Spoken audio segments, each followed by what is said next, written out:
অশান্তি কেন? সবাই কয় হুজুর সব হইছে কিন্তু শান্তি পাই না। খাবার আছে, বড় বড় মাছ আছে, কানাইপুর বাজারে মাছের অভাব নাই, সমুদ্রের মাছ, নদীর মাছ সবই আছে, অভাব আছে নাকি? টাকা হইলে সবই মিলতেছে, কোনটার অভাব নাই। কিন্তু কয় হুজুর ছোটবেলাতে অভাব ছিল, মাছ খাইতাম, শান্তি পাইতাম, মজা পাইতাম। আজ দামি দামি মাছ আছে, সমুদ্রের মাছগুলো গাড়িতে করে আমাদের নাকের ডগায় পৌঁছে যায়, কিন্তু কোনো মজা নাই। ঠিক কি ঠিক না? আজ সব আছে, মজা নাই, সব আছে, শান্তি নাই। উন্নয়ন হয়েছে, শান্তি নাই। কোটি কোটি টাকার মালিক বড় অট্টালিকার মধ্যে থাকে, পাঁচতলার পরে বসবাস করে, 4-5টা বড়ি খায়, প্রতিদিন রাত্রে ঘুম হয় না। হুজুর কোন টাকার অভাব নাই, কড়ির অভাব নাই, খাদেম আর সেবকের অভাব নাই, কর্মচারীর অভাব নাই, গাড়িও আছে দামি দামি, কিন্তু জিন্দেগিতে কোনো মজা পাই না। যখন আল্লাহর ঘর মসজিদে যায়, একটু মাদ্রাসায় যায় বসি, তখন মজা লাগে, ঠিক না? মাহফিলে বসে মজা লাগে, কিন্তু এই মজাটা নিজের ঘরের 5তলায় উঠলেও পাই না। কারণ হলো ওই ঘরের মধ্যে শান্তির ব্যবস্থা নাই, শান্তি নাই। কেন শান্তি নাই? সেই দিকে আগাইতেছি, ঠিক না? শান্তি পাওয়ার জন্য শান্তির রাস্তায় যেতে হবে, অশান্তির রাস্তায় চললে কি শান্তি পাওয়া যাবে? শান্তি পাওয়া যাবে? শান্তি নাই। আগের কালে বুড়া বুড়িকে ইজ্জত করত, স্ত্রীর সম্মান দিয়ে কথা কইত, স্ত্রীর স্বামীকে সম্মান দিত, ঠিক না? আর এখন কিসমত নাম ধরে কয়, ঠিক না? একবার হসপিটালে ভর্তি হয়েছি, যশোর সদর হসপিটালে। হসপিটালে ভর্তি হওয়ার পর আমার পাশের দুটো হলো এক বুড়া চাচা। এখন এই বুড়া চাচার পাশে হলো আর এক চাচি আছে। তো বুড়া চাচা তো বেহুশ, অসুস্থ, এত বেশি অসুস্থ, তার কোনো হিতাহিত জ্ঞান নাই, এক কথায় বেহুশ হয়ে আছে এই বেটা। এই অবস্থায় নার্স আসছে, এসে বলে যে এই রোগীটার নাম টাম লিখতে হবে। কি নাম? এখন মরতে রাজি, কিন্তু ওই যে দাদি নাম কইতে রাজি না। না, নাম কত না, আস্তাগফিরুল্লাহ, আস্তাগফিরুল্লাহ। কি কয়? আস্তাগফিরুল্লাহ। কয় নাম সিসি, ওনার নাম আমি জমানে আনবো। মরতে রাজি, কিন্তু স্বামীর নাম নিতে রাজি না। আজকের এই মডার্ন যুগের নারীরা, তারা এই ছোট ছোট যে কচি মেয়েরা এত বেশি নষ্ট হয়েছে, এখন স্বামীরা কয় আয় চলটু। এখন আবার মহাব্বতের সময়, এখন মহাব্বতের দাবি বর্তমান জমানায় তুই, আগে তো ছিল তুমি, এখন কি কয়? তোরে ভালোবাসি। কপাল পোড়া। আসল কথা কি, আস্তে আস্তে পতন পতন হচ্ছে। এই মডার্ন নারীকে, মডার্ন মেয়েকে যখন বিবাহ করে একটা স্বামী ঘরে আনে, যখন শান্তি তো ব্যয় ব্যয় করবে, ঠিক কি ঠিক না? কি কর ব্যয় ব্যয় করবে, অশান্তির আগুন দাও দাও করে চলবে ঘরের মধ্যে, শান্তির প্রশ্নই ওঠে না। আচ্ছা, মান্দার গাছ চিনেন নাকি আপনারা? চিনেন না? আমাদের যশোরের ভাষায় কয় মান্দার গাছ। আচ্ছা, মান্দার গাছের নিচে যায় যদি একজন চিল্লায় আল্লাহর কাছে দোয়া করে, রব্বুল আলামিন, আল্লাহ আমার বড় আম খেতে মনে চায়, আল্লাহ গো ফজলি আম হইলে একটু বেশি ভালো হয়, আছে কিনা? আম পছন্দ, অনেক মানুষের আছে আম পছন্দ, কারো কারো আবার কাঁঠাল পছন্দ। আল্লাহ আমের দরকার, মাওলা গো আমের ব্যবস্থা করে দাও। এই বান্দার গাছ আম দে, 1 কেজি খানিক আম দে। কয় বছর চিল্লানোর পরে আম পাবে ওই লোকটা? কয় বছর জিন্দেগিতে পাবে? মান্দার গাছের নিচে সারাদিন না সারা জীবন যদি চিৎকার করতে থাকে, ওই গাছ থেকে তুলা ছাড়া কোনো আম পড়তে যেমন পারে না, তেমনি ভাবে অশান্তির পথে শান্তির পথে না এসে শান্তি শান্তি বলে চিল্লাইলেও কোনোদিন শান্তি পাওয়া যাবে না। শান্তির জন্য শান্তির পথে আসতে হবে। অশান্তির পথে যে যদি শান্তি তালাশ করো মুসলমান, কোনোদিন শান্তি পাওয়া যাবে যাবে না। এই জন্য এই জামানায় আজ আমরা শান্তি চাই, প্রত্যেকটা ঘরে অশান্তি। যদি 100টা বাড়ি থাকে, 100টা ঘর থাকে একটা এলাকাতে, খোঁজ নিয়ে দেখুন 50 নয় 70-র বেশি পার্সেন্ট, 70 বাড়ি 100 ভাগের মধ্যে 70টার বেশি বাড়িতে অশান্তি। কারো অশান্তি প্রকাশ পায়, কারোটা প্রকাশ পায় না, ঠিক কিনা? শান্তি নাই। বাবা বলে হুজুর একটু দোয়া করেন, বড় অশান্তিতে আছি। কিসের অশান্তি? খাবার নাই? না, খাবার তো আছে। সকালে খাইছেন? খাইছি মানে সকাল ধরে 3 বার খাইছি। ফজরের নামাজ পড়ে 1 বার খাইছি, ফজরের আগে 1 বার পান খাই, তারপরে নামাজে আসছি, ঠিক কিনা? পান করছে রাত 3টায় উঠেও কি করে ফল করতে চাবাই, ঠিক কিনা? ওইখানে 1 বার কি করছি, পান খাইছি, আবার ফজরের নামাজ আদায় করলাম, ফজরের পরে আবার চা না খাইলে পেটের ভাত হজম হয় না, ফজরের পরে চা খাইলাম, বিস্কুট খাইলাম, আবার বাড়ি যায় ডাক্তারে কইছে আবার 2 পিসের বেশি রুটি খাওয়া যাবে না, 2.5 পিস খাইছিলাম, বেশি খাই। খাওয়াই তো অশান্তি নেই, তাইলে কিসে অশান্তি? কাপড়ের সমস্যা? হুজুর কইেন না, মায়ের 3টা সিজন গেলেই 3টা থামি আর লুঙ্গি পাঠায় দেই, জামার ব্যবস্থা করে দেই। আমার যে জামাইরা আছে ওই জামাইরও আমার জন্য দামি দামি কাপড়ের সিট পাঠায় দেই, সিট কাপড় পাঠায় জামা বানায় দেই। অশান্তি কিসে? আসলে শান্তিতে পান না, কিসে অশান্তি? হুজুর আমার সব ঠিক আছে, আমার এমন একটা অপদার্থ ছেলে হয়েছে, যেই ছেলেটা আমার সকালে 1 বার পিটাই, রাত্রে 1 বার পিটায়, এমন একটা সন্তান আমার ঘরে জন্মাইছে। হুজুর বড় অশান্তিতে আছে। এটা জন্মাইলো কেন? সে কইেন না, আগে তো বুঝতাম না, ঘরে ছিল সিনেমা টিভি, পরে তো ওই মধুর পরিবর্তে দিছিলাম নিমের পাতা রস করে, কথার কথা। এই জন্য এখন আর সন্তান কি করে, আমার কথা শুনে না। আর এজন কয় হুজুর আমার সব ঠিক আছে হুজুর, গোপন কথা ঘরের কথা পরের কাছে কই কি করে, আপনার কাছে কওয়া যায় হুজুর, আপনি তো আমাদের একেবারে মনের মানুষ, আপনার কাছে বলতে পারি। হুজুর গো, বাড়ি যে আমার শিয়ানা মেয়েটা আছে, এই কাহিনী একটা ঘটে গেছে, বিয়ের আগে পেটে বাচ্চা, নাউজুবিল্লাহ। হয় কি হয় না? এইরকম অশান্তি সমাজে আছে কিনা? এই এলাকায় নেই, অন্যান্য এলাকায় একটা শোনা যায়, একটা কোথায় শোনা যায়, ওই বিশ্ববিদ্যালয়ে শোনা যায় মাঝে মধ্যে যে বিয়ের আগে সন্তান হয়ে গেছে। এটা শান্তি না অশান্তি? ওই মেয়েটার যতই সুখ থাকুক, বাবার কি সুখ আছে না অশান্তি? সব ঠিক আছে, কিন্তু শান্তি নাই। কারণ শান্তির পথে আমরা নাই, শান্তির পথে নাই। প্রত্যেকের কাছে শুনলে কোনো না কোনো অশান্তি আছে। বড় বড় ধনী সে বলে অশান্তি, কৃষক বলে হুজুর আমার ঘরে অশান্তি, চাকরিজীবীও বলে হুজুর মাস গেলে 30,000 টাকা বেতন পাই। হুজুর সব ঠিক আছে, মনের মধ্যে শান্তি নাই, শান্তি নেই, অশান্তি, ঘুম হয় না, খাবার আছে কিন্তু মজা পাই না। আগের জমানায় মানুষের সামনে একটা আইটেমের তরকারি পাওয়াও অনেকের ঘরে একটা কঠিন ব্যাপার ছিল। বর্তমান সময়ে আল্লাহ তাআলা প্রত্যেকটা ঘরের মধ্যে 2-3টা আইটেমের ব্যবস্থা করে দিয়েছেন, ঠিক কি ঠিক না? এত আইটেমের তরকারি খাবার থাকার পরেও কেন অশান্তি? এই প্রশ্নটা বারবার আসতেছে, কেন অশান্তি? অশান্তি আসলে খাবারের মধ্যে কোনো শান্তি নাই, টাকার মধ্যে কোনো শান্তি নাই, ও ভাই সুন্দরী নারীর মধ্যে শান্তি নাই, কোন জায়গায় শান্তি নাই। আগের জমানাতেও আরবের মধ্যে টাকার অভাব ছিল না, জ্ঞানের অভাব ছিল না, বড় বড় অট্টালিকার অভাব ছিল না, কিন্তু এমন একটা জমানা ছিল যে এই জমানাকে বলা হতো আইয়ামে জাহেলিয়া। আলহামদুলিল্লাহ নাহমাদুহু ওয়া নাস্তাঈনুহু ওয়া নাস্তাগফিরুহু ওয়া নু'মিনু বিহি ওয়া নাতাওয়াক্কালু আলাইহি ونعوذ بالله من شرور أنفسنا ومن سيئات أعمالنا من يهده الله فلا مضل له ومن يضلله فلا هادي له ونشهد أن لا إله إلا الله وحده لا شريك له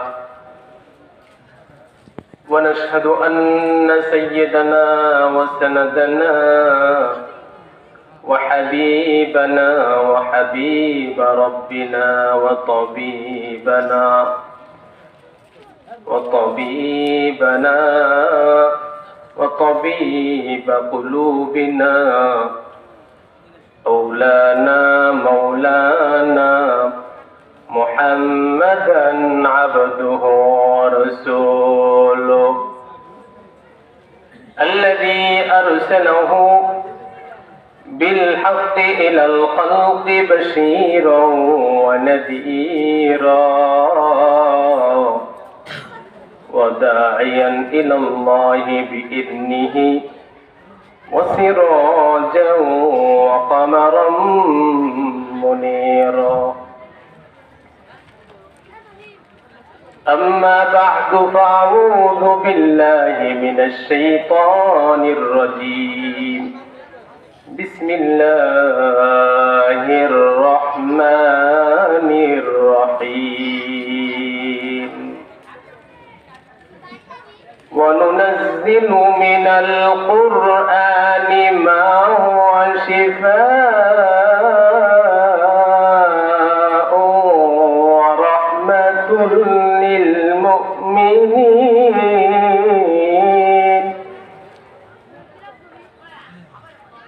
ولا يزيد الظالمين إلا خسارا.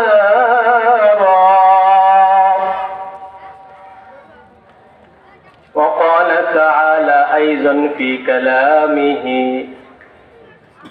إنه لقرآن كريم إنه لقرآن كريم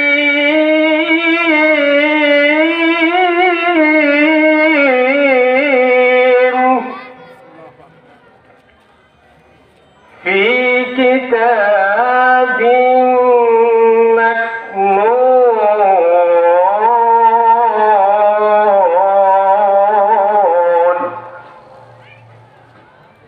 لا يمسه إلا المطهرون.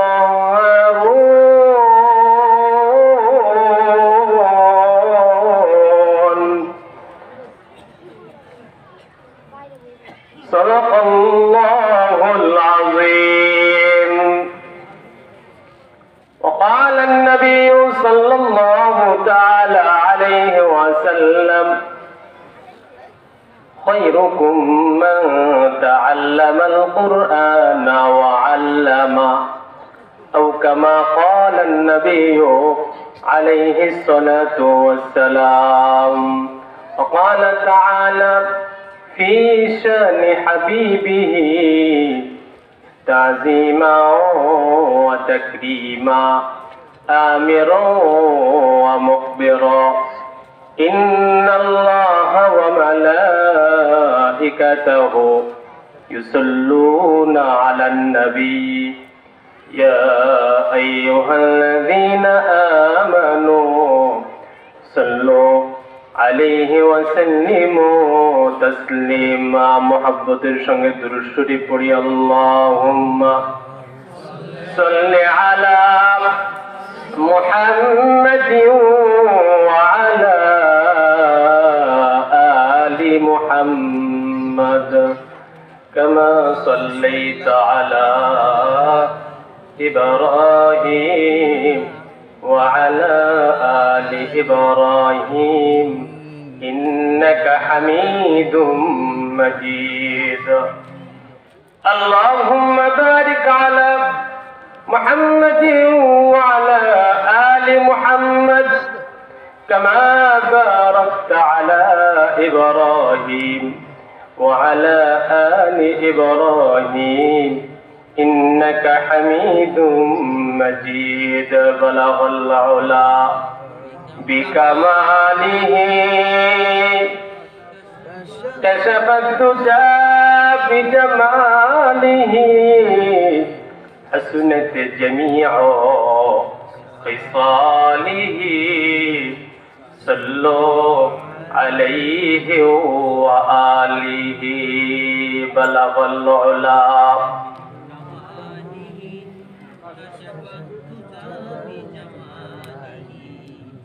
حسنت الجميع خصاله صلوا عليه وآله إلهي दिखा दो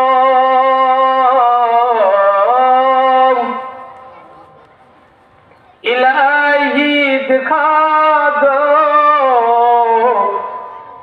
बहारे मदीना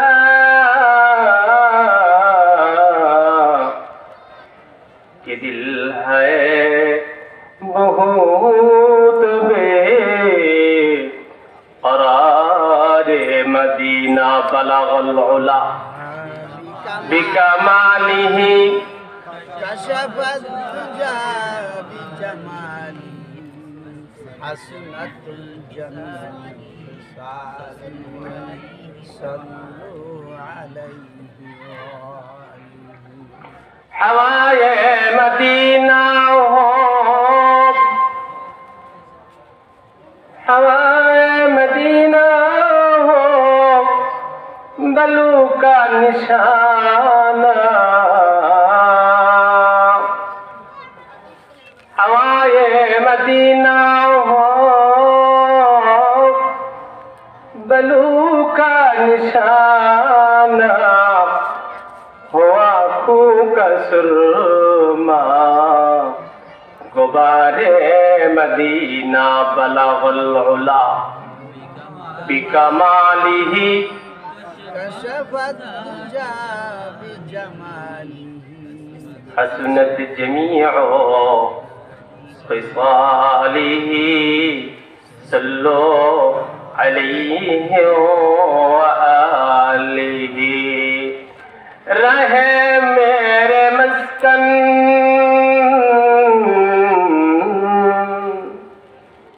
रहे मेरे मस्कन हवाली काबा बोले आमीन आमीन रहे मेरे मस्कन हवाली काबा बने मेरे मदफन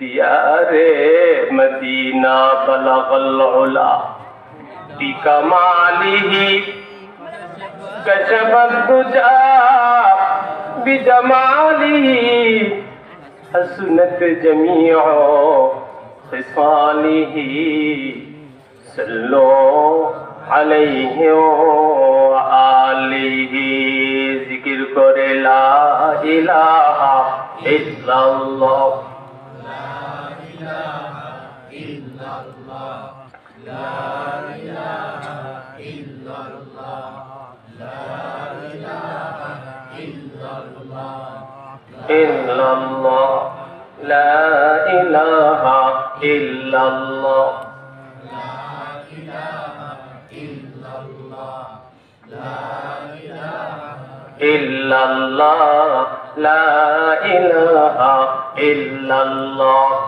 ला इलाहा इल्लल्लाह मुहम्मदुर रसूलुल्लाह सल्लल्लाहु तआला अलैहि वसल्लम सुब्हानक ला इल्म लना इल्ला मा अल्लमतना इन्नक अंतल अलीमुल हकीम रब्बि इश्रह ली सदरी वयस्सिर ली अमरी वाहलुल उक़दतम मिन लिसानी यफ़क़हू क़ौली वबिका नस्तईनु या मुस्तआन। अल्हम्दुलिल्लाह फरीदपुर कानाईपुरेर दारुल कुरआन इस्लामिया हाफिजिया मद्रासा ও এতিমখানার উদ্যোগে বার্ষিক ওয়াজ মাহফিলের সম্মানিত সভাপতি উস্তাজুল আসাতিজা হযরতুল আল্লাম হযরত মাওলানা আব্দুর রহমান দামাত বরকাতুল আলিয়া, এছাড়াও উপস্থিত জাতির বিবেক, জাতির শ্রেষ্ঠ সন্তান হযরত উলামায়ে কেরাম, উপস্থিত আল্লাহ তাআলার প্রিয় জাকিরিন শাকিরিন মুহিব্বিন দিন, আল্লাহ তাআলার আশিকিন, রাসূলের আশিকিন, ব্রাদারানে ইসলাম, পর্দার অন্তরালে অবস্থিত অবলা সরলা আমার মা ও বোনেরা, ছোট ছোট কচি বন্ধুরা, আল্লাহ জাল্লা শানুহু আম্মা নাওয়ালুর দরবারে শুকর গুজার হচ্ছে এই জন্য যে আল্লাহ তাআলা আমাদের মতো গুনাহগারদেরকে কিছু সময়ের জন্য হলেও জান্নাতের এক বাগিচার মধ্যে একত্রিত করেছেন। বলেন না সুবহানাল্লাহ। আল্লাহ তাআলা যে আমাদেরকে আল্লাহ তাআলার এই জান্নাতের বাগিচায় দুনিয়ার মধ্যে সাময়িক সময়ের জন্য একত্রিত করেছেন, এর জন্য আমরা খুশি না বেজার? আমরা সবাই খুশি তো? যখন বান্দা আল্লাহ তাআলার সন্তুষ্টি পাওয়ার জন্য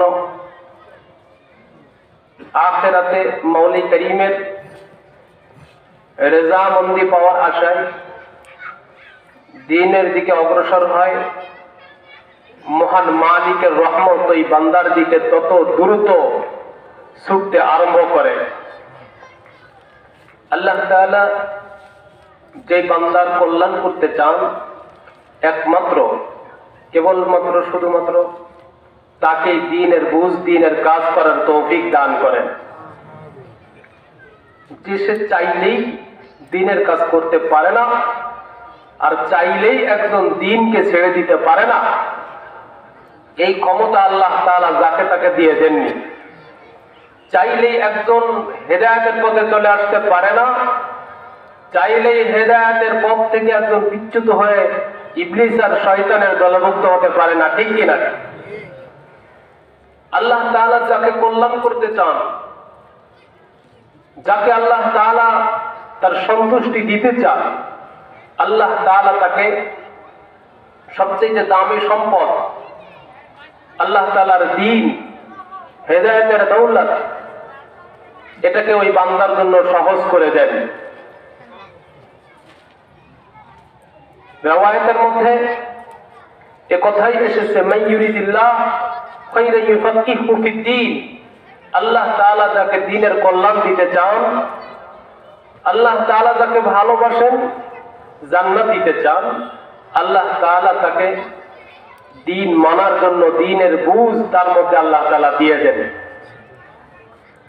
আমরা এখানে যে এসেছি নিজের শক্তিতে না, আল্লাহ তাআলা আমাদেরকে তৌফিক দিয়েছেন। তাই আল্লাহ না চাইলে কি আমরা আসতে পারতাম? সম্ভব ছিল?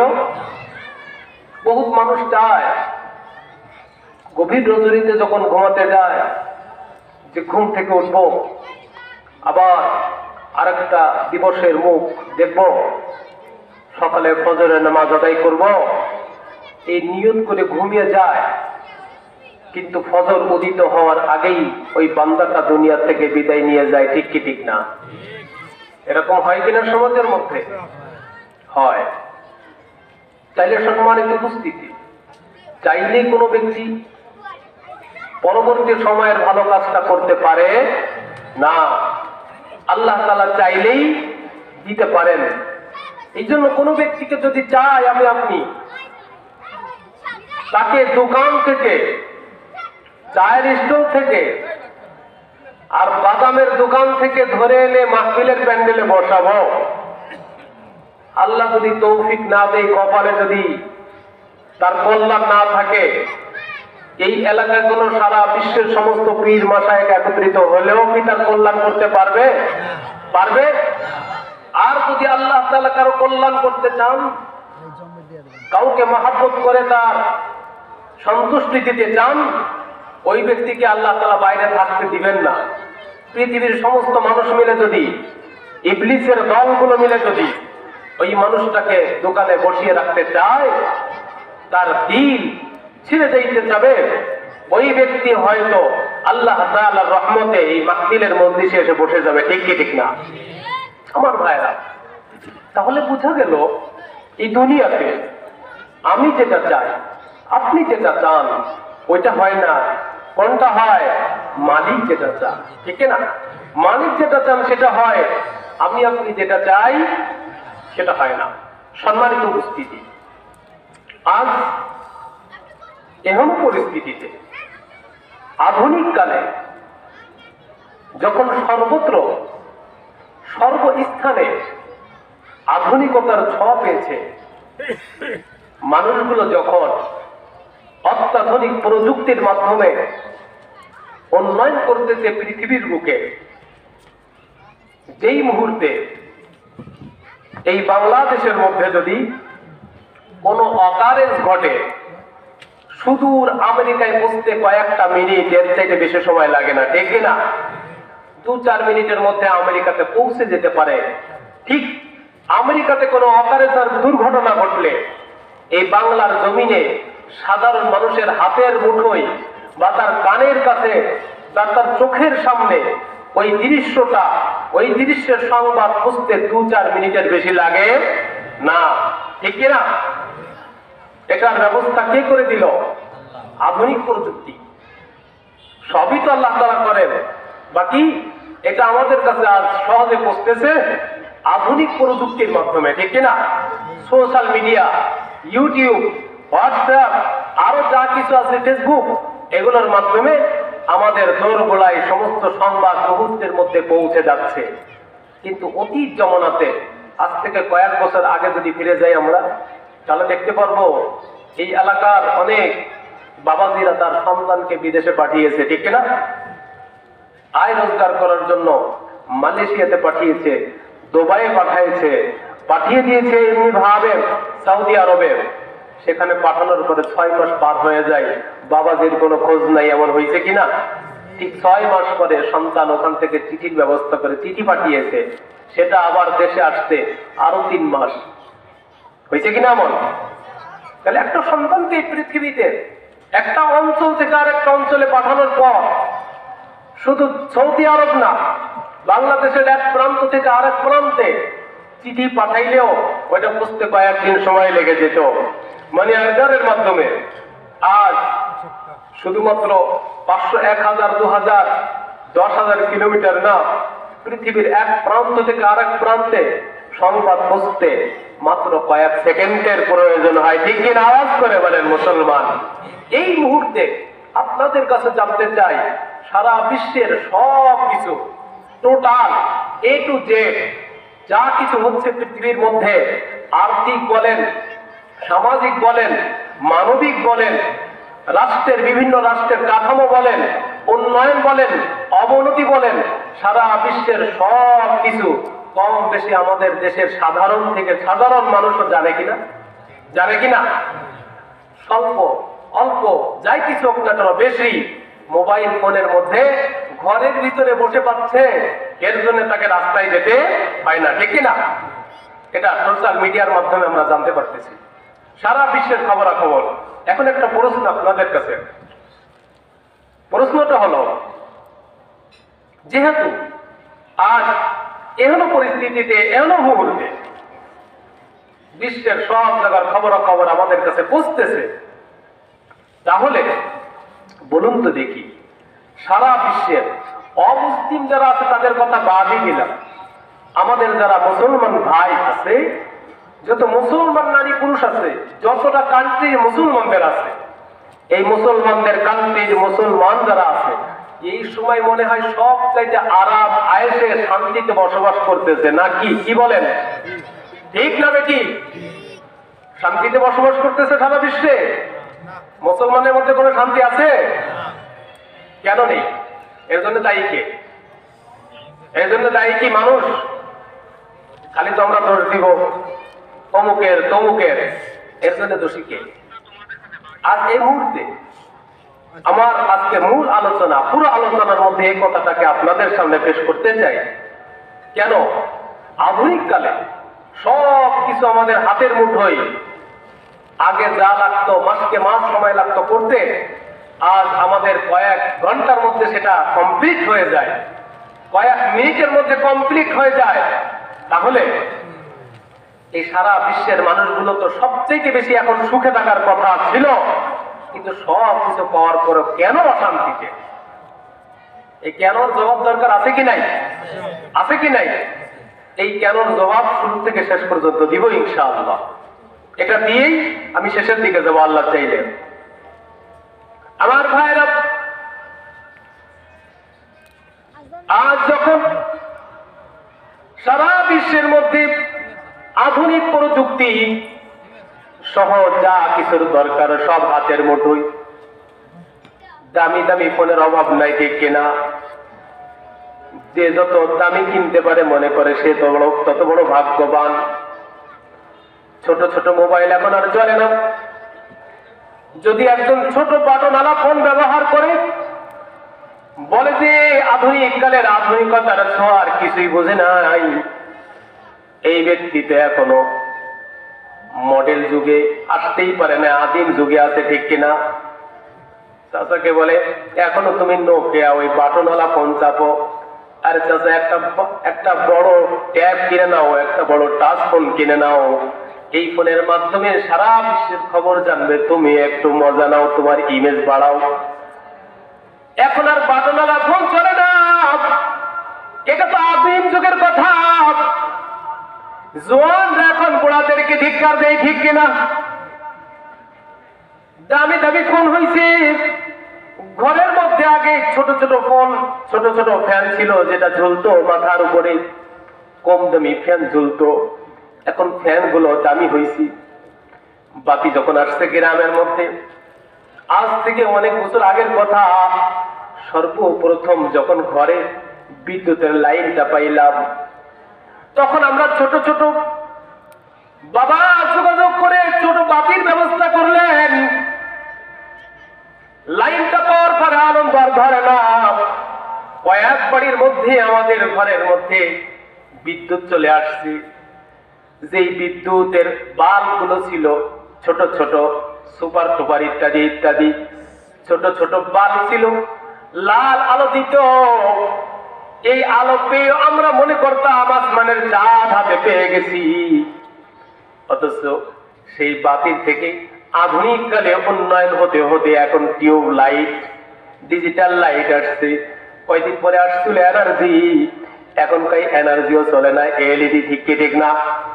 মুসলমান ভাইরা আমার, উন্নয়ন হচ্ছে, লাইটের মধ্যে উন্নতি, ফ্যানের মধ্যে উন্নতি। ঘরের মধ্যে আগে তাল পাতার পাখা ছিল, এই পাখা দিয়ে বাতাস করতো মুসলমান ভাইরা আমার। এখন তো তাল পাতার পাখার অস্তিত্ব খুঁজে পাওয়া যাবে না, ঠিক কি ঠিক না? আওয়াজ করে বলেন ঠিক কি ঠিক না? এখন সুন্দর সুন্দর বিদ্যুৎ চলে গেলে চার্জের ফ্যানের ব্যবস্থা হয়েছে। দেশ বিদেশের দামি দামি ফ্যান গুলো মাথার কাছে রেডি থাকে আগের থেকে। বিদ্যুৎ গেলে আইপিএস এর ব্যবস্থা হয়েছে। সব জায়গায় তো দেখা যায় শান্তির ব্যবস্থা হচ্ছে। গাড়ির ব্যবস্থা হয়েছে, পায়ে হেঁটে কিলোমিটার চলতে হতো। পায়ে হাঁটার মাধ্যম দিয়ে 6 কিলোমিটার, 9 কিলোমিটার, 10 কিলোমিটার, 12, 15, আরো বেশি কিলোমিটার পর্যন্ত বাবাজিরা, বুড়া বুড়া মানুষগুলো মাথায় বোঝা নিয়ে হাঁটতো, ঠিক কিনা? আর একটা ছোট জোয়ান যুবক, সে যে 2 কিলো হেঁটে যাবে, বলে যে এখন আর পায়ে গোলার না, মাজায় জোর নাই, হাঁটুগুলো এখন ব্যথা করে, কট কট করে শব্দ হয়, ঠিক কি ঠিক না? আওয়াজ করে বলে।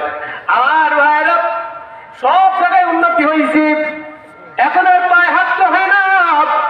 কয়দিন পরে বাইসাইকেলের ব্যবস্থা হইল, হিরো সাইকেল আসলো, ফনিক্স এসেছে। ফনিক্সের পরে এখন আর ফনিক্স চলে না। সাইকেল গুলো এখন আর শ্বশুর বাড়ির থেকে দেয় না, এখন দেই মোটর সাইকেল। জেনিংও চলবে না, এখন চলবে। বিয়ে করার আগে কয়, ও শ্বশুর, তুমি শ্বশুর হওয়ার আগেই কও আমাকে একটা পালসার না, বর্তমান সময়ের সব থেকে দামি যে এই গাড়িটা আমাকে দিতে হবে, রাজি আছো কিনা? এ কথা বলে কি বলে না? আগে কইতে একটা ঘড়ি, একটা সাইকেল, এখনটাই ওইটা আগের জমানার আদিম যুগের। এখন আধুনিক কালে লেটেস্ট যুগের আপডেট করতে হবে। ওই সাইকেল মাইকেল এখন চলবে না, এখন তুমি প্রাইভেট কারের ব্যবস্থা করে দাও, ঠিক ঠিক না? আজ সব জায়গায় আধুনিকতার ছোঁয়া। গাড়ির উন্নয়ন হয়েছে, বিছানার উন্নয়ন হয়েছে। আগে মানুষ পোলরের মধ্যে ঘুমাইতো, এখন তো দামি দামি পালঙ্কের ব্যবস্থা, তোষকের ব্যবস্থা হয়েছে। এখন খরিদ্দারের অভাব নাই, দোকানের অভাব নাই।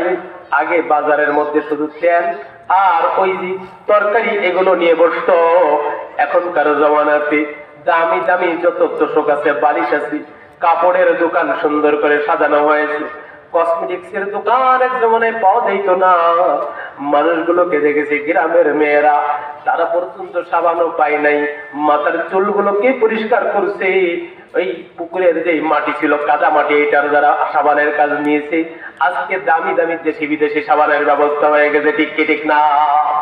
এখন প্রশ্ন, তাহলে সব জায়গায় উন্নয়ন, সাবানের ব্যবস্থা, ঘরের ভিতর অশান্তি নাই, চালা ঘর নাই, এখন সব বিল্ডিং এর ব্যবস্থা হয়েছে, ঠিক কিনা? তাইলে আর অশান্তি কেন? সবাই কয় হুজুর সব হয়েছে কিন্তু শান্তি পাই না। খাবার আছে, বড় বড় মাছ আছে, কানাইপুর বাজারে মাছের অভাব নাই, সমুদ্রের মাছ, নদীর মাছ সবই আছে, অভাব আছে নাকি? টাকা হইলে সবই মিলতেছে, কোনটার অভাব নাই। কিন্তু কয় হুজুর ছোটবেলাতে অভাব ছিল, মাছ খাইতাম, শান্তি পাইতাম, মজা পাইতাম। আজ দামি দামি মাছ আছে, সমুদ্রের মাছগুলো গাড়িতে করে আমাদের নাকের ডগায় পৌঁছে যায়, কিন্তু কোনো মজা নাই, ঠিক কি ঠিক না? আজ সব আছে, মজা নাই, সব আছে, শান্তি নাই, উন্নয়ন হয়েছে, শান্তি নাই। কোটি কোটি টাকার মালিক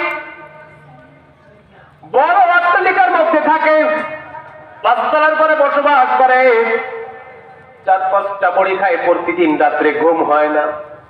হুজুর কোন টাকার অভাব নাই, কড়ির অভাব নাই, খাদেমার সেবকের অভাব নাই, কর্মচারীর অভাব নাই, গাড়ি আছে দামি দামি, কিন্তু জিন্দেগিতে কোনো মজা পাই না।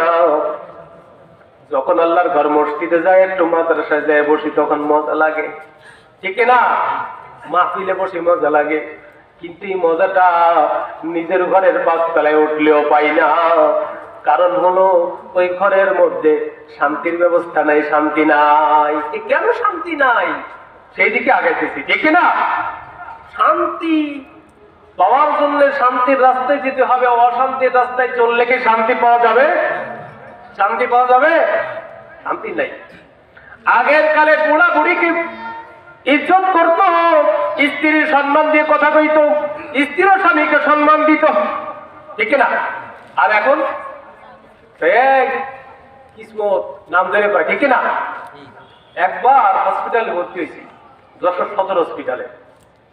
হসপিটালে ভর্তি হওয়ার পর আমার পাশের দুটো হলো এক বুড়া চাচা। এখন এই বুড়া চাচার পাশে হলো আর এক চাচি আছে।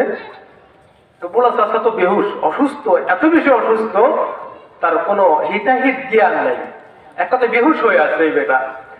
এই অবস্থায় নার্স আসছে, এসে বলে যে এই রোগীটার নাম টাম লিখতে হবে, কি নাম? এখন মরতে রাজি, কিন্তু ওই যে দাদি নাম কইতে রাজি না। না, নাম কত না, আস্তাগফিরুল্লাহ, আস্তাগফিরুল্লাহ। কি কয়? আস্তাগফিরুল্লাহ। কয় নাম সিসি, ওনার নাম আমি জমানে আনবো। মরতে রাজি, কিন্তু স্বামীর নাম নিতে রাজি না। আজকের এই মডার্ন যুগের নারীরা, তারা এই ছোট ছোট যে কচি মেয়েরা এত বেশি নষ্ট হয়েছে, এখন স্বামীরা কয় চলটু। এখন আবার মহাব্বতের সময়, এখন মহাব্বতের দাবি বর্তমান জমানায় তুই, আগে তো ছিল তুমি, এখন কি কয়? তোরে ভালোবাসি। কপাল পোড়া। আসল কথা কি, আস্তে আস্তে পতন পতন হচ্ছে। এই মডার্ন নারীকে, মডার্ন মেয়েকে যখন বিবাহ করে একটা স্বামী ঘরে আনে, তখন শান্তি তো ব্যয় ব্যয় করবে, ঠিক কি ঠিক না? কি কর ব্যয় ব্যয় করবে, অশান্তির আগুন দাও দাও করে চলবে ঘরের মধ্যে, শান্তির প্রশ্নই ওঠে না। আচ্ছা, মান্দার গাছ চিনেন নাকি আপনারা? চিনেন না? আমাদের যশোরের ভাষায় কয় মান্দার গাছ। আচ্ছা, মান্দার গাছের নিচে যায় যদি একজন চিল্লায় আল্লাহর কাছে দোয়া করে, রব্বুল আলামিন, আল্লাহ আমার বড় আম খেতে মনে চায়, আল্লাহ গো ফজলি আম হইলে একটু বেশি ভালো হয়, আছে কিনা? আম পছন্দ, অনেক মানুষের আছে আম পছন্দ, কারো কারো আবার কাঁঠাল পছন্দ। আল্লাহ আমের দরকার, মাওলা গো আমের ব্যবস্থা করে দাও। এই বান্দার গাছ আম দে, 1 কেজি খানিক আম দে। কয় বছর চিল্লানোর পরে আম পাবে ওই লোকটা? কয় বছর জিন্দেগিতে পাবে। মান্দার গাছের নিচে সারাদিন না সারা জীবন যদি চিৎকার করতে থাকে, ওই গাছ থেকে তুলা ছাড়া কোনো আম পড়তে যেমন পারে না, তেমনি ভাবে অশান্তির পথে শান্তির পথে না এসে শান্তি শান্তি বলে চিল্লাইলেও কোনোদিন শান্তি পাওয়া যাবে না। শান্তির জন্য শান্তির পথে আসতে হবে। অশান্তির পথে যে যদি শান্তি তালাশ করো মুসলমান, কোনদিন শান্তি পাওয়া যাবে যাবে না। এই জন্য এই জামানায় আজ আমরা শান্তি চাই। প্রত্যেকটা ঘরে অশান্তি। যদি 100টা বাড়ি থাকে, 100টা ঘর থাকে একটা এলাকাতে, খোঁজ নিয়ে দেখুন 50 নয় 70-র বেশি পার্সেন্ট, 70 বাড়ি 100 ভাগের মধ্যে 70টার বেশি বাড়িতে অশান্তি। কারো অশান্তি প্রকাশ পায়, কারোটা প্রকাশ পায় না। ঠিক কিনা? শান্তি নাই। বাবা বলে হুজুর একটু দোয়া করেন, বড় অশান্তিতে আছি। কিসের অশান্তি? খাবার নাই? না, খাবার তো আছে। সকালে খাইছেন? খাইছি মানে সকাল ধরে 3 বার খাইছি। ফজরের নামাজ পড়ে 1 বার খাইছি, ফজরের আগে 1 বার পান খাই, তারপরে নামাজে আসছি। ঠিক কিনা? পান করেছে রাত 3টায় উঠেও কি করে কল করতে সবাই। ঠিক কিনা? ওইখানে 1 বার কি করছি, পান খাইছি, আবার ফজরের নামাজ আদায় করলাম। ফজরের পরে আবার চা না খাইলে পেটের ভাত হজম হয় না। ফজরের পরে চা খাইলাম, বিস্কুট খাইলাম, আবার বাড়ি যায় ডাক্তারে কইছে আবার 2 পিসের বেশি রুটি খাওয়া যাবে না। 2.5 পিস খাইছিলাম, বেশি খাই। খাওয়ায় তো অশান্তি নেই, তাইলে কিসে অশান্তি? কাপড়ের সমস্যা? হুজুর কইেন না, মায়ের 3টা সিজন গেলেই 3টা থামি আর লুঙ্গি পাঠায় দেই, জামার ব্যবস্থা করে দেই।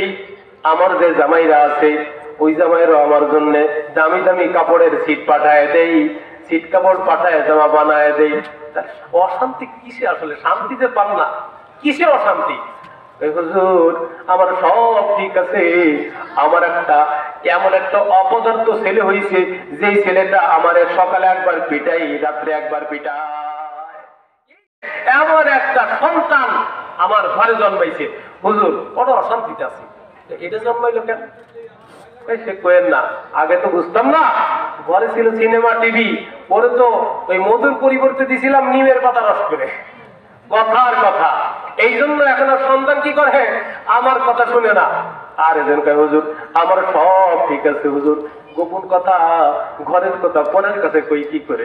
আপনার কাছে কওয়া যায় হুজুর, আপনি তো আমাদের একেবারে মনের মানুষ, আপনার কাছে বলতে পারি। হুজুর গো, বাড়ি যে আমার শিয়ানা মেয়েটা আছে, এই কাহিনী একটা ঘটে গেছে, বিয়ের আগে পেটে বাচ্চা, নাউজুবিল্লাহ। হয় কি হয় না? এইরকম অশান্তি সমাজে আছে কিনা? এ এলাকায় নেই, অন্যান্য এলাকায় একটা শোনা যায়। একটা কোথায় শোনা যায়? ওই বিশ্ববিদ্যালয়ে শোনা যায় মাঝে মধ্যে যে বিয়ের আগে সন্তান হয়ে গেছে। এটা শান্তি না অশান্তি? ওই মেয়েটার যতই সুখ থাকুক, বাবার কি সুখ আছে না অশান্তি? সব ঠিক আছে, কিন্তু শান্তি নাই। কারণ শান্তির পথে আমরা নাই, শান্তির পথে নাই। প্রত্যেকের কাছে শুনলে কোনো না কোনো অশান্তি আছে। বড় বড় ধনী সে বড় অশান্তি, কৃষক বলে হুজুর আমার ঘরে অশান্তি, চাকরিজীবীও বলে হুজুর মাস গেলে 30,000 টাকা বেতন পাই। হুজুর সব ঠিক আছে, মনের মধ্যে শান্তি নাই। শান্তি নেই, অশান্তি, ঘুম হয় না, খাবার আছে কিন্তু মজা পাই না। আগের জমানায় মানুষের সামনে একটা আইটেমের তরকারি পাওয়াও অনেকের ঘরে একটা কঠিন ব্যাপার ছিল। বর্তমান সময়ে আল্লাহ তাআলা প্রত্যেকটা ঘরের মধ্যে 2-3টা আইটেমের ব্যবস্থা করে দিয়েছেন। ঠিক কি ঠিক না? এত আইটেমের তরকারি খাবার থাকার পরেও কেন অশান্তি? এই প্রশ্নটা বারবার আসছে। কেন অশান্তি? অশান্তি আসলে খাবারের মধ্যে কোনো শান্তি নাই, টাকার মধ্যে কোনো শান্তি নাই, ও ভাই সুন্দরী নারীর মধ্যে শান্তি নাই, কোন জায়গায় শান্তি নাই। আগের জমানাতেও আরবের মধ্যে টাকার অভাব ছিল না, জ্ঞানের অভাব ছিল না, বড় বড় অট্টালিকার অভাব ছিল না, কিন্তু এমন একটা জমানা ছিল যে এই জমানাকে বলা হতো আইয়ামে জাহেলিয়া। ঠিক কি ঠিক না? এমন একটা জমানা ছিল যেই জমানায় ঘরের মধ্যে কোনো শান্তি ছিল না, মানুষের মধ্যে শান্তি ছিল না, সমাজের ধনী ব্যক্তিদেরও শান্তি ছিল না, দরিদ্রদের তো শান্তির কোনো কথাই নাই। তাদের ঘরের মধ্যে সবচেয়ে বেশি অশান্তি। মেয়ে সন্তান যদি পৃথিবীতে আসতো তাহলে অশান্তির কোনো শেষ ছিল না। কলিজার টুকরা মেয়েকে মা পেটের মধ্যে 8 মাস 10 মাস করে ধারণ করে রাখে, কষ্ট করে মেয়েকে লালন পালন করে বড় করে, পেটের মধ্যে বড় হইতেছে 8 মাস 10 মাস। যেই দিন ডেলিভারি হয়, মেয়ের চেহারা দেখার সঙ্গে সঙ্গে মায়ের দিলের মধ্যে অশান্তি শুরু হয়ে যায়, যে ভয় ঢুকে যায়। এই মেয়েটাকে মনে হয় আর বাঁচিয়ে রাখতে পারবো না, কারণ বাপগুলো পাষাণ, পুরুষগুলো পাষাণ, পুরুষগুলো মেয়ে সন্তানগুলোকে বাঁচতে দেয় না। এমন একটা জমানা ছিল, কোন জমানা? আইয়ামে জাহিলিয়াত, অন্ধকার যুগ আরবের মধ্যে। এই আরবের যুগের অশান্তি, মানুষের লড়াই চলতো। এক ঘাটের মধ্যে 2 ফ্যামিলি বসবাস করতে পারতো না। এক ঘাটে 2 ফ্যামিলি কাপড় কাচার জন্য যাবে, সেটাও চাইতো না। একজন আরেকজনকে মানতেই পারতো না। বাবা মৃত্যুর সময় ওসিয়াত করত, ও কলিজার টুকরা সন্তান, আমি তো দুনিয়া ছেড়ে চলে যাব, আমি চলে যাচ্ছি, যাওয়ার সময় তোমাকে একটু ওসিয়াত করে যাই। অমুক গোত্রের সঙ্গে গন্ডগোল ছিল, ওরে তো উপায় শেষ করে যাইতে পারলাম না। ও সন্তান, বাবারে তুই ওদের উপায় শেষ করে দিস। যদি তুই না পারিস, ওসিয়াত করতো নাতি পুতিরে তুই ওসিয়াত করে যাস। ঠিক কি ঠিক না? এমন একটা জমানা ছিল, জাহালিয়াতের জমানা বলে এটাকে, মূর্খ যুগ। এই মানুষ তো মরে সোজা হয়, ঠিক কিনা? মরার সময় সোজা হয় না। আগে যদি বাঁকা টাকাও থাকে, কমপক্ষে যখন রূপ বেরার সময় হয়, চোখ মুখ উল্টে যায়, ওই সময় একটু বুঝ আসে। ওই এই সময় যায় একটু বুঝাই দেখি, বুঝতে পারে। সাধারণত মানুষের ওই সময় বুঝ আসে, মনটা নরম হয়। অসুস্থ হয়ে গেলে যখন বুঝে আর বাঁচবো না, তাহলে এই সময় একটু ভালো কিছু কথা বলি, ঠিক না? ভালো কিছু কথা বলি। কি বলে? আরে সারা জীবন তো অন্যায় করছি, মরার সময় এখন চলে যাচ্ছি, আরে কিছু করতে পারলাম না, তুই অমুক মসজিদে একটু এত টাকার ব্যবস্থা করে দিস বাবা, আমার মরার পরে অমুক জায়গায় কোরআন শরীফ দিস এতটা, আমার মৃত্যুর পরে অমুক মাদ্রাসায় এত টাকা দিস, আমার মরার পর অমুক গরিবটাকে এটা দিস, আমার যে কাপড় চোপড় আছে এগুলো অমুককে দিয়ে দিস, আরে তোর বোনদের হকটা ঠিক মতো দিস।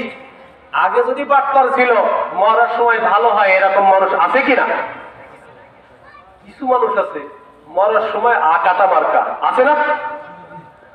ব্যাং আর সাপের সাথে কি দোস্ত না দুশ্মনী? দোস্তি না দুশ্মনী? আরে ব্যাং সাপকে কি করে? জমের মতো ভয় পায়।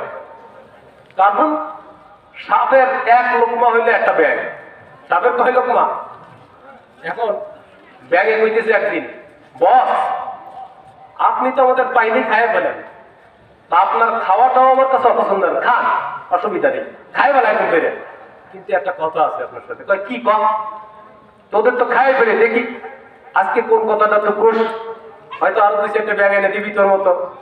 কয় যে বস একটা কথা কই, আপনার সব ভালো লাগে, আপনার সব পছন্দ হয়, একেবারে আপনি বড় পীর, কিন্তু একটা জিনিস পছন্দ হয় না, আপনি যে চলার সময় বাঁকায় বাঁকায় চলেন, এইরকম বাঁকায় বাঁকায় দেহ দিয়ে দিয়ে চলেন, এইটা আমার পছন্দ হয় না। আপনি আমার খায় ফেলেন না, যা করেন তাতে আমি নাকশ না, আমি খুশি আছি, আপনার পরে রাজি, কিন্তু একটু সোজা হয়ে চলতে পারেন না? তাই তোর 14 গোষ্ঠীতে খাবো, তুই যা যত পারিস চিল্লা, তোর সব বাহিনী নিয়ে মিছিল দে, তারপরে বাঁকায় চলবো, সোজা হবো না। কিনা করছে সাপ, কারে কহায় ভেঙে বলতেছে। এখন একদিন রাস্তা দিয়ে চলতেছে, ওই সাপ সাহেব জনাব সাপ, উনি মিস্টার সাপ চলতে শুরু করছে, পিছন পিছন ব্যাং দেখে যে ওই সে সাপ যায়। ঘটনাক্রমে সামনে জোয়ান গোলা পানে দেখতেছেন না, কিছু এসে বসতেছে, মাশাআল্লাহ এই এলাকার জোয়ানটা ভালো আছে, ঠিক না? এই জোয়ানদেরকে আল্লাহ তুমি আল্লাহ ওয়ালা বানায় দাও। আচ্ছা এই যুবক কিছু দেখছে, আরে সাপ, এই সাপ দেখলে মানুষের মাথায় কাজ করে না, কার পিটা। জুয়ান গোলাপনের হাতে ছিল ব্যাগ, আর এর সাথে সাথে আরে কি একটা জানি আছে লম্বা চিকুন করে, আরে স্টাম্প, এই বল খেলার জন্য লাগে, স্টাম্প দিয়ে কয় বস আজকে পাইছি, আজকে তো খেলায় হেরে গেলাম, আজকে এই জায়গায় একেবারে দিয়ে দিই। কোনটা রে? সাপের মারে টান টান করে ফেলছে। আচ্ছা বলেন, মানুষ কি ব্যাং দেখলে মারে না সাপ দেখলে মারে? সাপ দেখলে মারে, ব্যাঙের মারে নাকি? না, ব্যাঙের মারে কি হয়, অত মানুষের কোনো ক্ষতি করে না, সাপ মানুষের ক্ষতি করে। আরে ওরে পয়সা সোজা করে ফেলাইতে, দুইটায় সাইজ করে রেখে গেছে। ঘটনাক্রমে জানটা একটু ছিল, ওই লেজটা কোন রকম নাড়তেছে, আর মুখ হা করতেছে, ব্যাং সুযোগ মতো গেছে, একেবারে সাপের কাছে যায়, কয় বস কি খবর? খেয়াল প্রশ্নে আমার তো একেবারে আজ তো বাধা করে বানাই দিতে পিঠায়। কইলেন যে মরার আগে সোজা হবেন না, মরার আগে সোজা হবেন না, ঠিকই তো, কায়দার মতো পড়ছে, 100 ভাগ যখন কোট পড়ছে পিঠের উপরে, এখন তো ঠিকই টান টান হয়ে গেছেন। মরার সময় তো কমপক্ষে সোজা হন, ঠিক কি ঠিক না? আমার ভাইয়েরা সাপও কিন্তু কোট রক্ষায় এক সময় সোজা হয়। জাহেলিয়াতের যুগের যে সমস্ত জাহেলরা ছিল, মরার সময় সোজা হইতো না। মরার সময় মানুষের মনটা নরম হয়, একটু গলে দিল। কিন্তু জাহেলি যুগে মানুষগুলো এমন ছিল যে ওই মরার সময় মনটা গলে না। মরার সময় ওসিয়াত করে, বাবা রে, কলেজের টুকরা সন্তান, আমি তো দুনিয়া ছেড়ে চলে যাচ্ছি। আমার আউস আর খজরাজ অমুক অমুক গোত্রের সঙ্গে লড়াই চলতেছিল, ওদেরকে পানিশমেন্ট দিয়ে সাইজ করতে পারি নাই। বাবা, আমি মরার পরে তোরা সাইজ করিস, ওদের জমিটা কাইরা নিস, আর সাথে সাথে তোরা যদি না পারিস তোদের পরবর্তী জেনারেশনকে ওসিয়াত করে যাস। নাউজুবিল্লাহ। এই ওসিয়াত করে যাওয়া যাবে? এই ওসিয়াত করা যাবে? এইরকম একটা জমানা ছিল, জাহেলি যুগ। ভাই ভাই লড়াই চলতো, রাস্তা দিয়ে একজন নারী নিরাপদে যেতে পারতো না, দর্শিতা হয়ে যেত। যেই দিন নারীদের কোন ধরনের মূল্যায়ন ছিল না, নারীদেরকে জীবন্ত দাফন করে দিত। একটা নারী পৃথিবীতে আসছে, স্বামীর মুখ অর্থাৎ ওই মেয়েটার বাবার মুখ সঙ্গে সঙ্গে কালো হয়ে গেছে। আল্লাহ তাআলা কোরআনে কথা বলে দিয়েছেন, যখন তারা মেয়ে হওয়ার এই সংবাদ তাদের কানে পৌঁছে, সঙ্গে সঙ্গে ওদের চেহারাটা কালো হয়ে যায়, সঙ্গে সঙ্গে দিল খান খান হয়ে যায়। বলে যে হায় রে, এই মেয়ে সন্তান কেন আসলো দুনিয়ায়? এ যদি না আসতো, তার আগে যদি মরে যাইতাম তাই ভালো ছিল। কি করে মানুষের কাছে মুখ দেখাবো? এই মুখ দেখানো তো আমার জন্য দায়। এটাকে আমি এখন রাখবো নাকি দাফন করব? সিদ্ধান্ত নিত। আল্লাহ তাআলা এই কথাটা কোরআনের মধ্যে বলেছেন, এই মানুষগুলো এমন সিদ্ধান্ত নিত, যেই সিদ্ধান্ত ন্যাক্কারজনক, জঘন্য ছিল। অর্থাৎ এই মানুষগুলো তাদের মেয়েদের ব্যাপারে সিদ্ধান্ত নিয়ে বাঁচায় রাখতো না।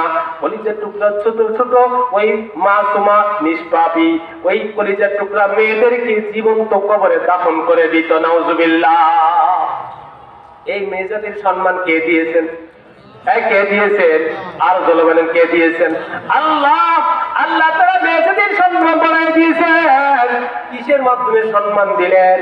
আল্লাহ তাআলা ওইদিকে ইনশাআল্লাহ আমরা যাব। এমন একটা যুগ ছিল, জীবন্ত যে মেয়েকে দাফন করতো। হাদিস কিতাবের মধ্যে আসছে, ইসলামের প্রাথমিক যুগ, যেই যুগের মধ্যে অল্প অল্প করে সাহাবী আল্লাহ রসুলের সঙ্গ দিয়ে দিয়ে কিছু মুসলমান হইতেছিল। অল্প কিছু মুসলমান রসুল দাওয়াত দেন আর মার খান। রসুল কাবার সামনে সিজদায় যান, মাথার মধ্যে নাড়ি বুড়ি চাপায় রসুলকে ইহানাতার লাঞ্ছিত করে।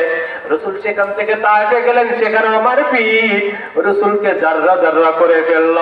রসুলের দীর্ঘদিন যাওয়ার পর রাত্রে যখন ঘুমাইতে যায়, আয়েশা সিদ্দিকা শুনেন যে রসুলের পিঠের দিকে কটকট করে শব্দ হয়। বলেন যে ইয়া রাসূলুল্লাহ, ইয়া হাবিবাল্লাহ, কিসের শব্দ হয়?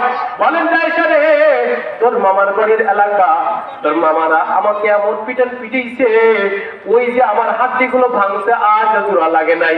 পিঠের মধ্যে হাড্ডিগুলো যখন একটার পর একটা উঠে যায়, সঙ্গে সঙ্গে কটকট করে শব্দ হইতে থাকে। দোজাহানের সর্দারকে এমন মারা মারছিল, রক্তাক্ত হয়ে পুরা দেহটা রক্তে রঞ্জিত হয়ে গেছিল। এই সময় কিছু কিছু মুসলমান হইতেছিল। রাসূল মক্কা থেকে মদিনায় হিজরত করে গেলেন। ইসলামের মধ্যে প্রথমে যতগুলো যুদ্ধ হয়েছিল, এর মধ্যে একটা যুদ্ধের নাম উহুদ যুদ্ধ, ঠিক কিনা? একটা যুদ্ধের নাম কি? উহুদ যুদ্ধ। এই উহুদ যুদ্ধের আগ দিয়ে একজন প্রথম সময়ে মুসলমান হয়েছিলেন, তার নাম হলো দাহিয়াতুল কলবি রাদিয়াল্লাহু তাআলা আনহু, যিনি 592 হিজরিতে 592 খ্রিস্টাব্দে পৃথিবীর বুকে আসেন। 600 হিজরির মাঝের দিকে দুনিয়া থেকে বিদায় নেন। 600 খ্রিস্টাব্দের মাঝখানের দিকে এই পৃথিবী থেকে বিদায় নিয়ে যান। ইনি জাহিলিয়াতের যুগের পর যখন রসুল পৃথিবীতে এসেছেন, রসুলের হাতে হাত রেখে ইসলাম ধর্মের মধ্যে দাখিল হয়েছেন, আর উহুদ যুদ্ধের মধ্যে শরীক হয়ে তিনি জিহাদও করেছেন। একদিন বলতেছেন, ইয়া রাসূলুল্লাহ, ইয়া হাবিবাল্লাহ, আমার কি অবস্থা হবে আখিরাতে? আমার পিছনের অতীতের গুনাহগুলোর কি হালাত হবে? নবীজি বলেন, দাহিয়াতুল কলবি, শুনে নাও, তুমি যে মুসলমান হইছ, আমার সাহাবী হয়ে গেছো, আমার সঙ্গে যুদ্ধ করেছো, ওহুদ যুদ্ধ, আল্লাহ তোমার অতীতের সমস্ত গুনাহ মাফ করে দিয়ে তোমাকে কবুল করে নিয়েছেন। আল্লাহ যাকে চান তাকে মাফ করে দেন, যাকে চান আল্লাহ তাআলা ক্ষমা করে দেন। আল্লাহ তাআলা তো বড় ক্ষমাশীল, বড় দয়ালু। দাহিয়া, আল্লাহ তোমার অতীতকে ক্ষমা করে দিয়ে তোমাকে বন্ধু বানায় নিয়েছে। দাহিয়া কলবে কয়, ও রাসূল, আল্লাহ আমার সব গুনাহ মাফ করবে, একটা গুনাহ আমাকে মাফ করবে না। আমার মনে পড়ে আমার জিন্দেগির একটা এমন অপরাধ আছে যে অপরাধটা কোনোদিন ক্ষমা হওয়ার নয়। রাসূল বলেন, কি অপরাধ দাহিয়া, কি অপরাধ বলো? বলে যে, ইয়া রাসূলুল্লাহ, ইয়া হাবিবাল্লাহ, আমি বড় ধনী সন্তান, আমি বড় ব্যবসায়ী ছিলাম। জাহিলিয়াতের যুগে যেই দিন জীবন্ত মেয়েকে দাফন করে দেওয়া হতো, ইয়া রাসূলুল্লাহ, ইয়া হাবিবাল্লাহ, আমি আমার স্ত্রীর গর্ভে একটা সন্তান রেখে সফরে চলে যাই। দীর্ঘদিনের জন্য আমি ভ্রমণে যাই, আমি লম্বা টাইমের জন্য বাড়ি ছেড়ে চলে গেছি, বহুত দিন বাড়িতে আসি না। এই দিক দিয়ে আমার স্ত্রীর গর্ভ থেকে একদিন সন্তান প্রসব হয়েছে, কিন্তু আমি তার চেহারা দেখি নাই, কোন সন্তান আসছে এটাও জানি না। কারণ আগের জমানায় তো মোবাইল ফোন ছিল। কি বলেন, মোবাইল ফোন ছিল? মোবাইল ফোন, যেহেতু মোবাইল ফোন ছিল না, বাড়ি কি হইতেছে না হইতেছে এটা দেখার কোনো কায়দা নাই, ঠিক না? আজ তো যদি বাংলাদেশে একজনের সন্তান হয়, পেটের মধ্যে রেখে গেছিল একটা বাচ্চা, বিদেশে যাওয়ার পরে 8 মাস পরে সন্তান পৃথিবীতে আসছে, কয় একটু ছবিটা দেখাও। মোবাইলের সঙ্গে সঙ্গে ইমো আর হোয়াটসঅ্যাপে ফোন দেয়, দিয়ে ভিডিও কল দিয়ে কয় দেখাও আমার কলিজার টুকরা কি হয়েছে, ঠিক না? আগে যেমন এরকম ছিল নাকি? আরে নাক কি হয়েছে, বছর চলে যায়, যেতে পারে না, কোথায় চিটাগাং আর কোথায় ফরিদপুর, ঠিক কিনা? কঠিন ছিল অবস্থা, জানা যেত না। দীর্ঘদিনের জন্য বহু দূর চলে গেছে, সেখান থেকে খোঁজ নাই, বহুত দিন ব্যবসা বাণিজ্য করতেছে, 8 মাস যায়, 10 মাস যায়, বছর যায়, 2 বছর যায়, 4 বছর যায়, 5 বছর, এইভাবে দীর্ঘদিন চলে গেছে। অর্থাৎ বিদেশে গেছে আয় রোজগারের জন্য। এই দিক দিয়ে সন্তান হয়ে গেছে, মনে করছে যে ছেলে সন্তান হয়েছে, বাড়িতে আসছে, আর মনে মনে এটাও রাখছে যদি মেয়ে হয় কোনো ভাবে, তাইলে আর রেহাই নেই, সমাজে মুখ দেখাবো কি করে, এই মেয়েটাকে আমি জনমের মতো শেষ করে দিব। আছে কিনা এমন? স্বামী দীর্ঘদিন পরে বাড়ি ফিরেছি, দাহিয়া বলে, ইয়া রাসূলুল্লাহ, ইয়া হাবিবাল্লাহ, দীর্ঘদিন পর্যন্ত বাড়িতে যাই নাই, দীর্ঘদিন পরে আমি বাড়িতে ফিরলাম। বাড়িতে ফিরে গভীর রজনীতে বাড়িতে ফিরেছি, আমার স্ত্রীর সঙ্গে সাক্ষাৎ। রাত্রবেলায় স্ত্রীকে জিজ্ঞাসা করি, অগো, তোমার গর্ভে যে সন্তানটা রেখে গেছিলাম তার ব্যাপার কি? স্ত্রী ডাক দিয়ে স্বামীকে বলে, স্বামী গো, তুমি রাগ করো না। ওগো স্বামী, তুমি যে আমার গর্ভে সন্তান রেখে গেছিলা, আমাকে কথা দাও তুমি রাগান্বিত হবা না। বলে যে, কথা দিলাম, আমি রাগান্বিত হব না। বলো কি খবর, কি হয়েছে? কই, তুমি যাওয়ার পর আমাদের গর্ভ থেকে যেটা খালাস হয়েছে সেটা ছিল একটা মেয়ে। তবে একটা কথা আছে, একটা সুসংবাদ আছে, মেয়েটা তোমার মতো সুন্দরী হয়েছে। মেয়েটা তোমার মতো সুন্দর। স্বামীর দিল তো গলানো লাগবে, মেয়েদেরকে অনেক স্যাক্রিফাইস করা লাগে, অনেক পরীক্ষা দিতে হয় স্বামীর মনোরঞ্জনের জন্য। কপাল পোড়া স্বামীরা এটা বুঝে, আছে না?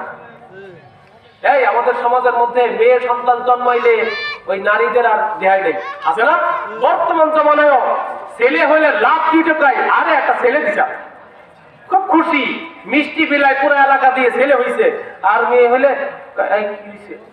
কি হইছে, পিলের মতো একবার মুখটা ওই কুচের গর্তের মধ্যে ঢোকায়, ঠিক কি ঠিক না?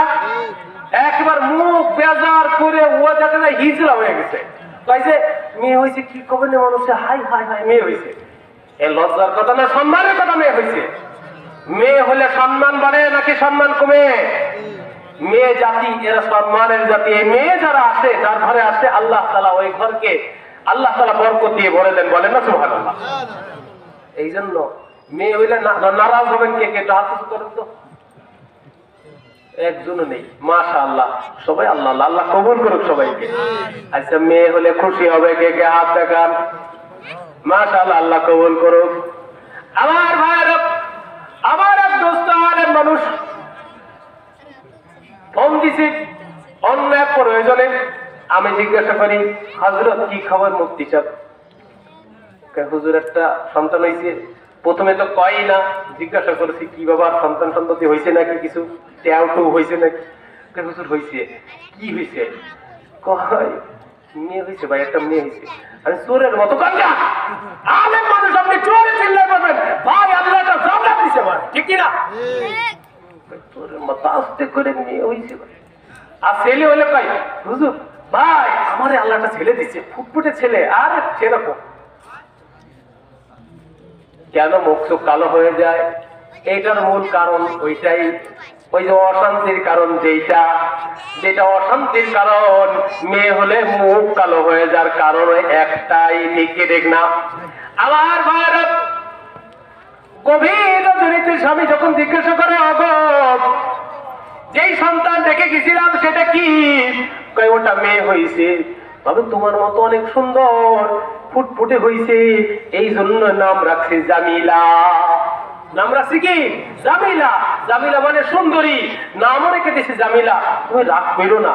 আর মেয়েটাকে এমন শিখাইছে, মেয়েটা এত সুন্দর আচরণ শিখছে, এত বেশি আখলাক। দেখবেন মেয়েদেরকে আল্লাহ তাআলা অটোমেটিক্যালি কিছু গুণ দিয়ে দেয় যেটা ছেলেদের নাই। মেয়েদেরকে কিছু গুণ দিয়ে দেয়, কি করে পুরুষদেরকে, কি করে আব্বাকে, কি করে ভাইকে, কি করে বাড়ির অন্যান্যদেরকে মন গলাইতে হবে, এই গুণ আল্লাহ তাআলা মেয়েদেরকে দিয়ে দেয়। ঠিক না? আওয়াজ করে বল। এই গুণ আবার খারাপ জায়গায় বের করলে সমস্যা, ঠিক কিনা? আজ বর্তমান জমানায় সোলাকালা যারা, এরা কিন্তু অন্য জায়গায় ব্যবহার করতেছে এটা। আল্লাহ গুণ দিয়েছিলেন মন গলানো, এখন মন গলায় রাস্তার মশামাছিকে, ঠিক না? মন গলাইতেছে। এই ভাই, পর্দানসীন দিনদার মেয়ে, এটার দাম আল্লাহর কাছে বেশি আছে, মানুষের কাছেও আছে, ঠিক কিনা? সোলাকালার দাম নাই, আছে? আমার ভাইয়েরা, এলাকার সবচেয়ে বড় হাজী সাহেব, ধরুন একজন মুফতি সাহেব, যদি একটা কলা খাইতে মনে চায়, দোকানে যে কলাটা ঝুলতেছে সিল্কাওয়ালা, আপনাদের ভাষায় বলে চুষাওয়ালা, ঠিক না? আমাদের যশোরের ভাষায় বলে খোসাওয়ালা, এমন কলা বাজারে আছে কিনা? আছে। বিভিন্ন ধরনের সবরি কলা আছে, আবার ওই দিক দিয়ে সাগর কলাও আছে। কলা যদি কিনতে যায় দোকানের মধ্যে, সাগর কলা কিনে, সিল্কাওয়ালাটা কিনে না সিল্কা ছাড়াটা কিনে? আওয়াজ করে বল। আরে চামড়াওয়ালাটা কিনে, খোসাওয়ালাটা কিনে, চুষাওয়ালাটা কিনে, লেংটা কলা কে পছন্দ করে না? আমার ভাইরা, যদি একজন আলেম কলা খাই দোকান থেকে, ওই চামড়াওয়ালা কলাটা কিনে। এমনি ভাবে একজন কৃষক যদি কিনতে যায়, সে দোকান থেকে ওই খোসাওয়ালা কলাটাই দেখে। কিন্তু আমার প্রশ্ন হলো আপনাদের কাছে, এলাকার সবচেয়ে একেবারে নিম্নমানের একজন, এইরকম কোন মানুষ নয়, সবচেয়ে দামি ব্যক্তি যদি এক জড়ি কলা নিয়ে বসে, এক জাহা কলা নিয়ে বসে, জাহা কত ভালো নাকি? হ্যাঁ, জাহা তার মানে জাকা। কি জাকা? যশোরের ভাষায় কই জুড়ি। আচ্ছা যাই হোক, জাকা, এই যে জাকা আর জাহা যেটাই বলি না কেন, এই জাহা বলে নিয়ে বসে একটা বাজারে রাস্তার মোড়ে, কলাগুলো চিন্তা করলো কি, আরে আমি তো এত বড় একজন উল্লেখযোগ্য মানুষ, তা আমি মানুষের প্রতি খুব দয়া করি, মানুষকে কষ্ট দিতে চাই না, টাকা দিয়ে মানুষ কলাগুলো কিনবে, তাহলে কাজ করি, কলাগুলো সব ছুঁলে তারপরে জাহার মধ্যে রাখি, এরপরে রাস্তা দিয়ে যারা যাবে কষ্ট হবে না, কিনবে ব্যাস নিয়ে মুখে দিবে। বলেন এই এলাকার সবচেয়ে দামি মানুষটা না, সুইপার যে বাথরুম সাফ করে মানুষের, সে যদি যায় ওই কলা কিনবে? ওই কলা কিনবে? আওয়াজ করে বলেন, কিনবে কি কিনবে না? কিনবে না। কেন? কারণ সুলা কলা, ওই সুলা কলার উপরে কি পড়ছে? ধুলাবালি, মাছি পড়ছে, মশা পড়ছে, ওইটা খাওয়ার উপযুক্ত না, ওইটা পছন্দ সুইপারেও করে না। আমার ভাইরা, ঠিক এইভাবে যেই নারীটা আল্লাহ সম্মান দিয়েছিল খোসার মধ্যে, পর্দার মধ্যে, ওই নারী যখন তার ওই চাহনি, তার বেশভূষা, তার সুন্দর আকর্ষণীয় চেহারা দেহকে বাহিরে সিলকাটা ফেলাই দিয়ে রাস্তা দিয়ে ল্যাংটা হয়ে ঘুরবে, তখন মশা মাছি পড়বে। এই মশা মাছি পলা মেয়েগুলোকে বিয়ে করবে। কে কে হাত উঠা? একজনও নাই, সবাই বুদ্ধিমান দেখা যায়। মাশাআল্লাহ, ওয়াজ তো ভালোই বুঝছে। এই ভাষা বুঝতেছেন নাকি? আহু কইরেন নাকি? হুজুর আপনার তো চিনা ঠাহে, ও চিনার লোক দরকার। আমার ভাইরা, তাহলে বোঝা গেল যে উলঙ্গ মেয়েদেরকে কেউ পছন্দ করে না। কলেজ পড়ুয়া দুস্থ এসে বলে, হুজুর আমি একটা বিয়ে করতে চাই, হুজুর একটা মেয়ের ব্যবস্থা করে দেন। এই পড়িস কোন জায়গায়? কই অমুক কলেজে। কই জায়গায় মেয়েরা পড়ে না? কই পড়ে তো। ওই জায়গাটা ধরে করে নেয়। হুজুর বিয়ে তো করবো, তাই বলে একেবারে মশামাছি পড়ে ওইগুলো করতে চাই না। এই কলেজে পড়লে সব কি খারাপ হয় না? তুই একটা ভালো আছে না? এই ভালো আছে না? অনেক আল্লাহর ওলিও আছে ওর মধ্যে। যাই হোক, সবগুলো মেয়েকে আল্লাহর ওলি আল্লাহ বানাই দেয়। যদি সবাই আল্লাহ ওয়ালা হয়ে যায়, আমাদের কোনো সমস্যা আছে? সমস্যা আছে? একদিন আবু বকর রাদিয়াল্লাহু তাআলা নবী, ইয়া রাসূলুল্লাহ, আল্লাহ কিয়ামতের দিন কেমন করে জান্নাত দিবে মানুষদেরকে?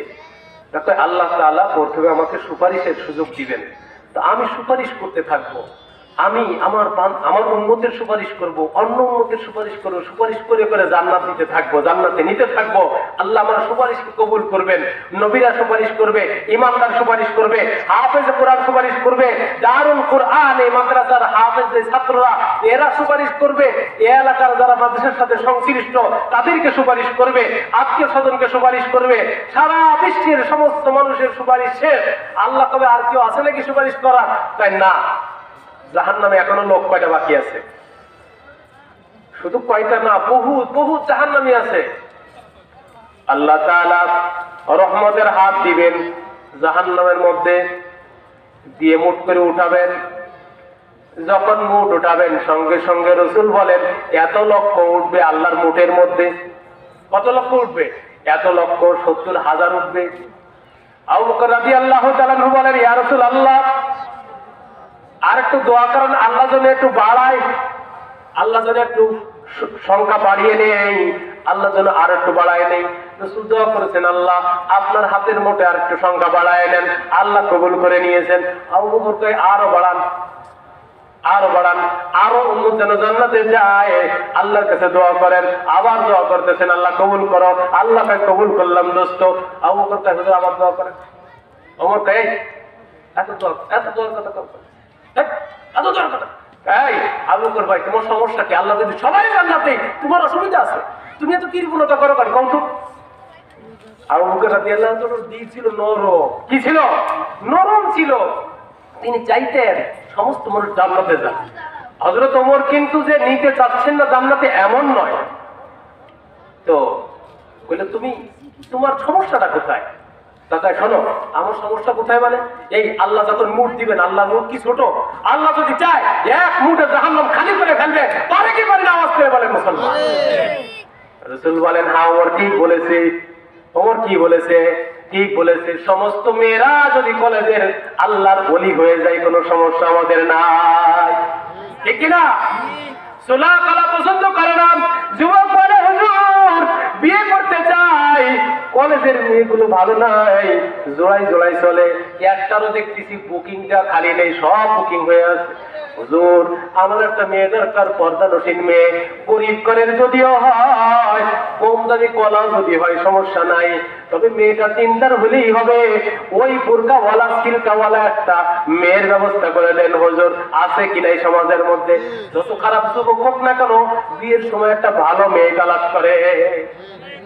বিয়ের সময় এই জওয়ান যারা এখনো বিয়ে করিস নাই, যারা এখনো এই যুবক আছে না বিয়ে করেনি, কি হাত উঁচু কর।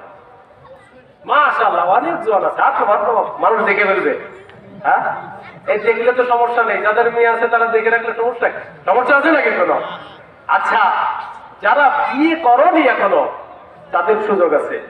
বিয়ে করার আগে কয়েকটা জিনিস দেখবা, হাদিসের মধ্যে আছে। সৌন্দর্যতা দেখবা, সৌন্দর্যতা দেখবা, এমনি ভাবে বংশ মর্যাদা দেখবা, পীড়িত করার আগেও দেখবা, ঠিক না?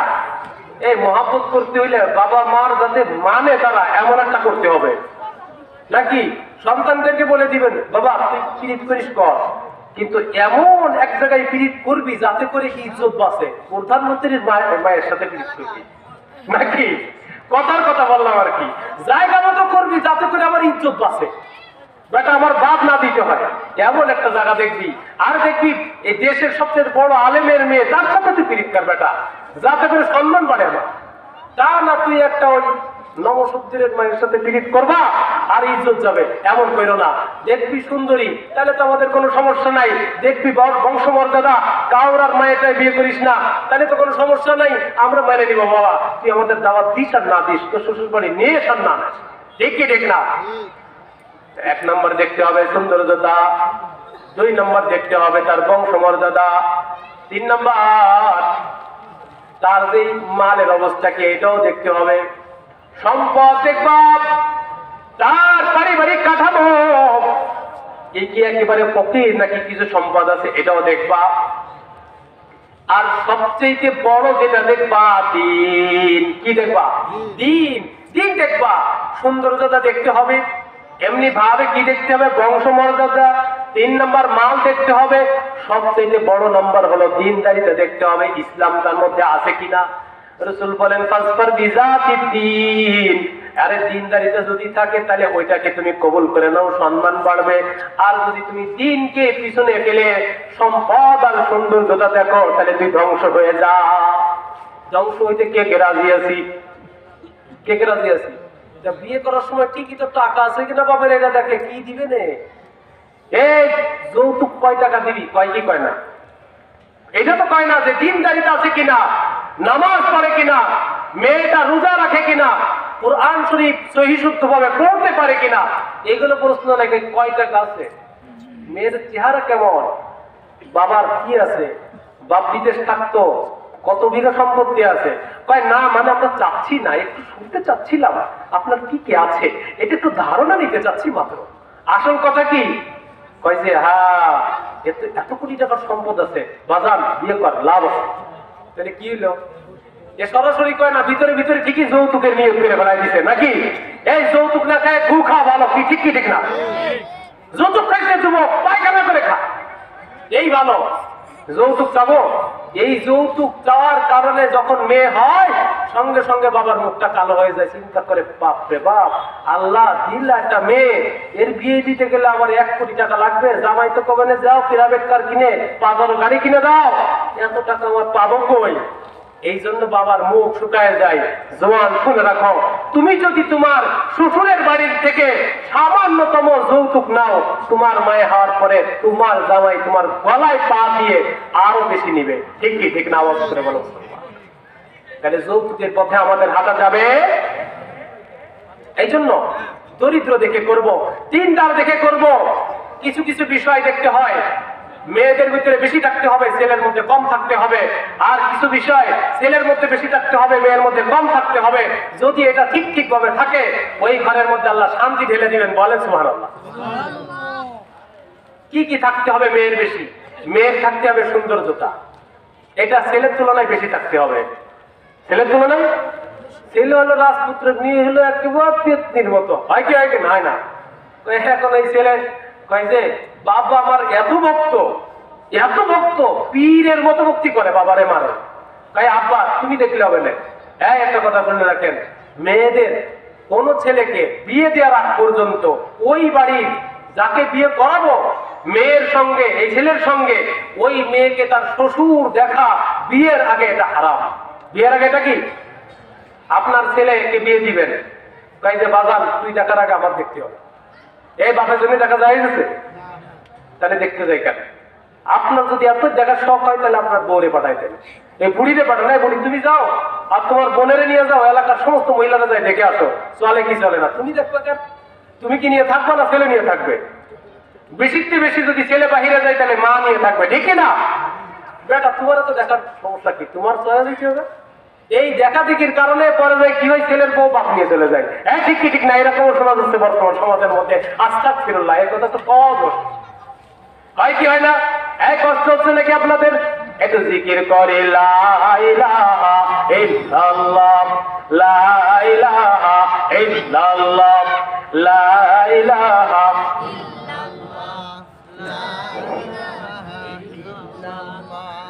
লা ইলাহা ইল্লাল্লাহ, লা ইলাহা ইল্লাল্লাহ মুহাম্মাদুর রাসূলুল্লাহ সাল্লাল্লাহু তাআলা আলাইহি ওয়াসাল্লাম একটা মাসলা মনে পড়লো, কই যে কালেমা জিকির করার শেষে সাল্লাল্লাহু আলাইহি ওয়াসাল্লাম বলা যাবে কিনা? না কইতে বলা ভালো, না কইতে বলা ভালো। বললে তো কোনো দোষ মোষ নাই, তাহলে বলতে সমস্যা কি? বড় বড় আলেমদের জবানে এটা শুনছি, আমরা তো চুনোপুটি, চুনোপুটি বোঝেন নাকি? বড় বড় বুজুর্গ যারা ধরেন, হযরত মুফতি আব্দুল গফফার সাহেব এমন ব্যক্তিও যখন জিকির করেছে লা ইলাহা ইল্লাল্লাহু মুহাম্মাদুর রাসূলুল্লাহ কইছে সাল্লাল্লাহু আলাইহি সাল্লাম, তাহলে বলতে সমস্যা আছে নাকি? দলিল দিয়ে দিবেন ও হুজুর কইছে। আবার ভাইরা, মেয়ের গুণ বেশি থাকতে হবে ছেলের তুলনায়, ছেলের গুণ বেশি থাকতে হবে মেয়ের তুলনায়। কোন কোন গুণ? এক নাম্বার সৌন্দর্যতা, এটা মেয়ের বেশি থাকতে হবে ছেলের তুলনায়।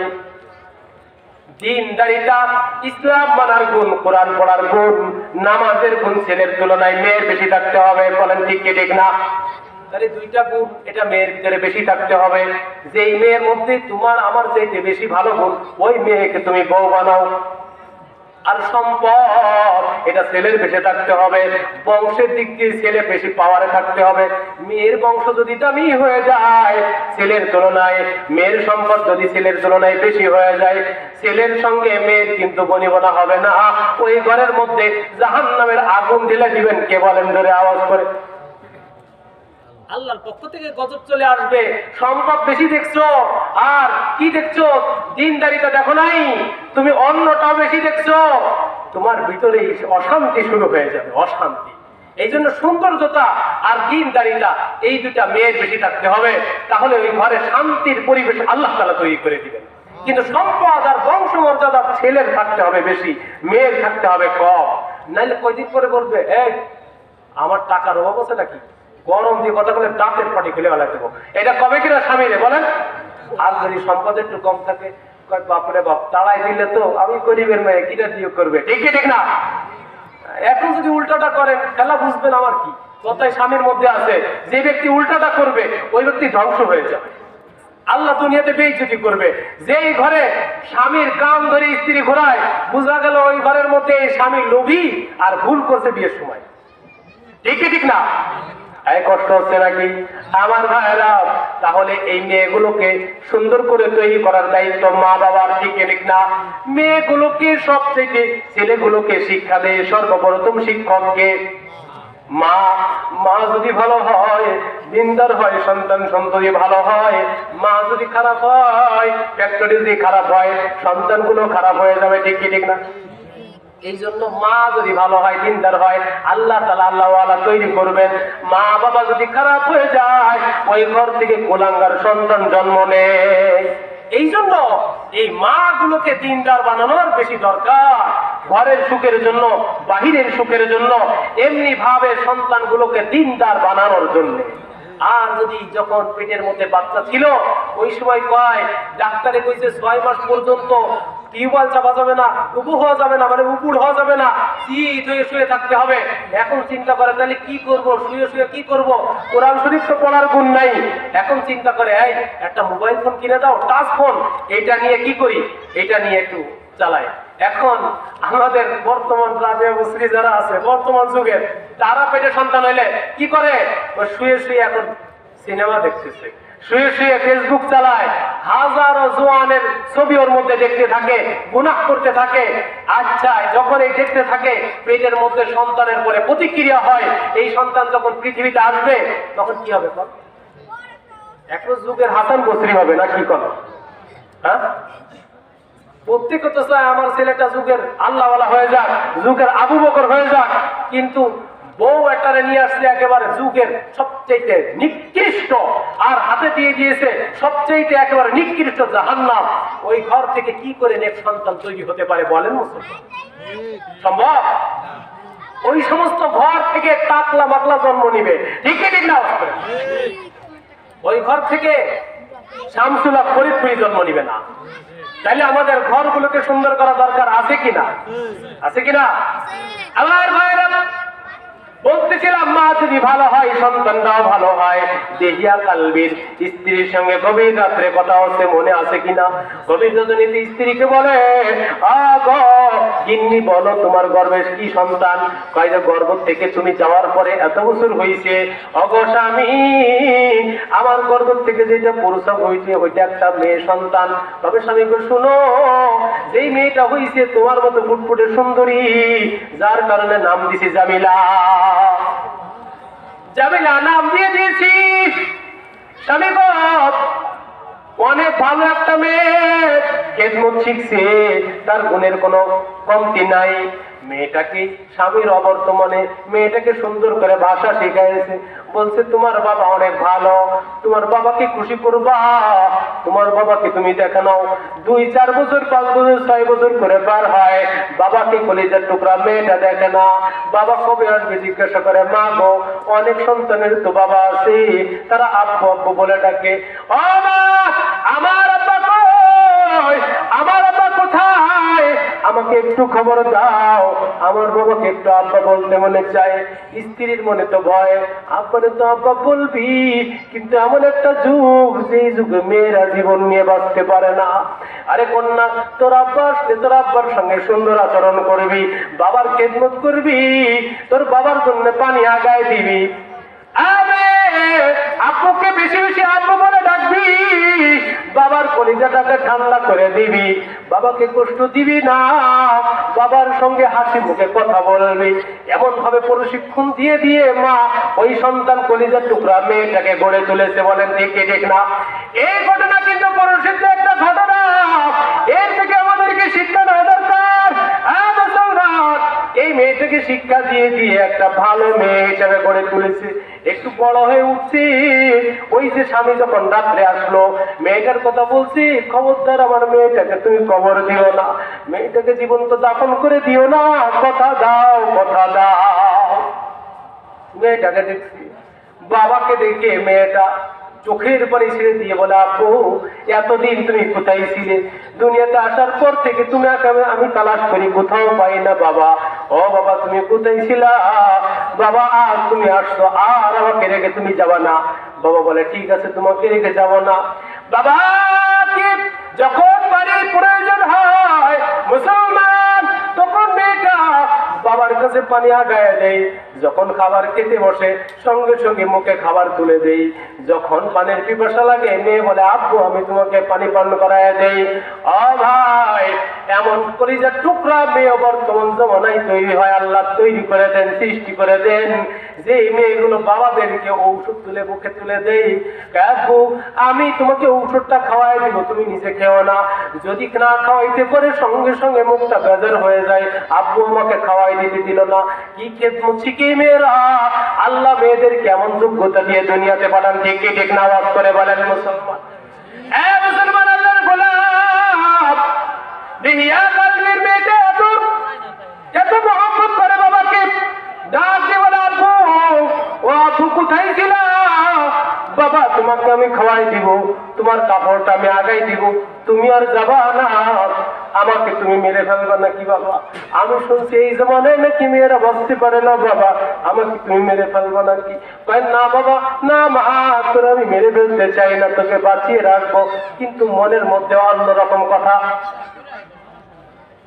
সকালবেলা স্ত্রীকে ডাক দিয়ে বলে, গিন্নি গো বউ শুনো, এই মেয়েটা বহুত দিন পরে দেখলাম, আমি তো ওকে বহুত কাল দেখি না, পৃথিবীতে আসছি, ও তো কোথাও ঘুরতেও যেতে পারে না, আজকে একটু গুছায় দাও, সুন্দর কাপড় পরায় দাও, সাজিয়ে দাও, আমি ওকে একটু নিয়ে বেড়াতে যাব।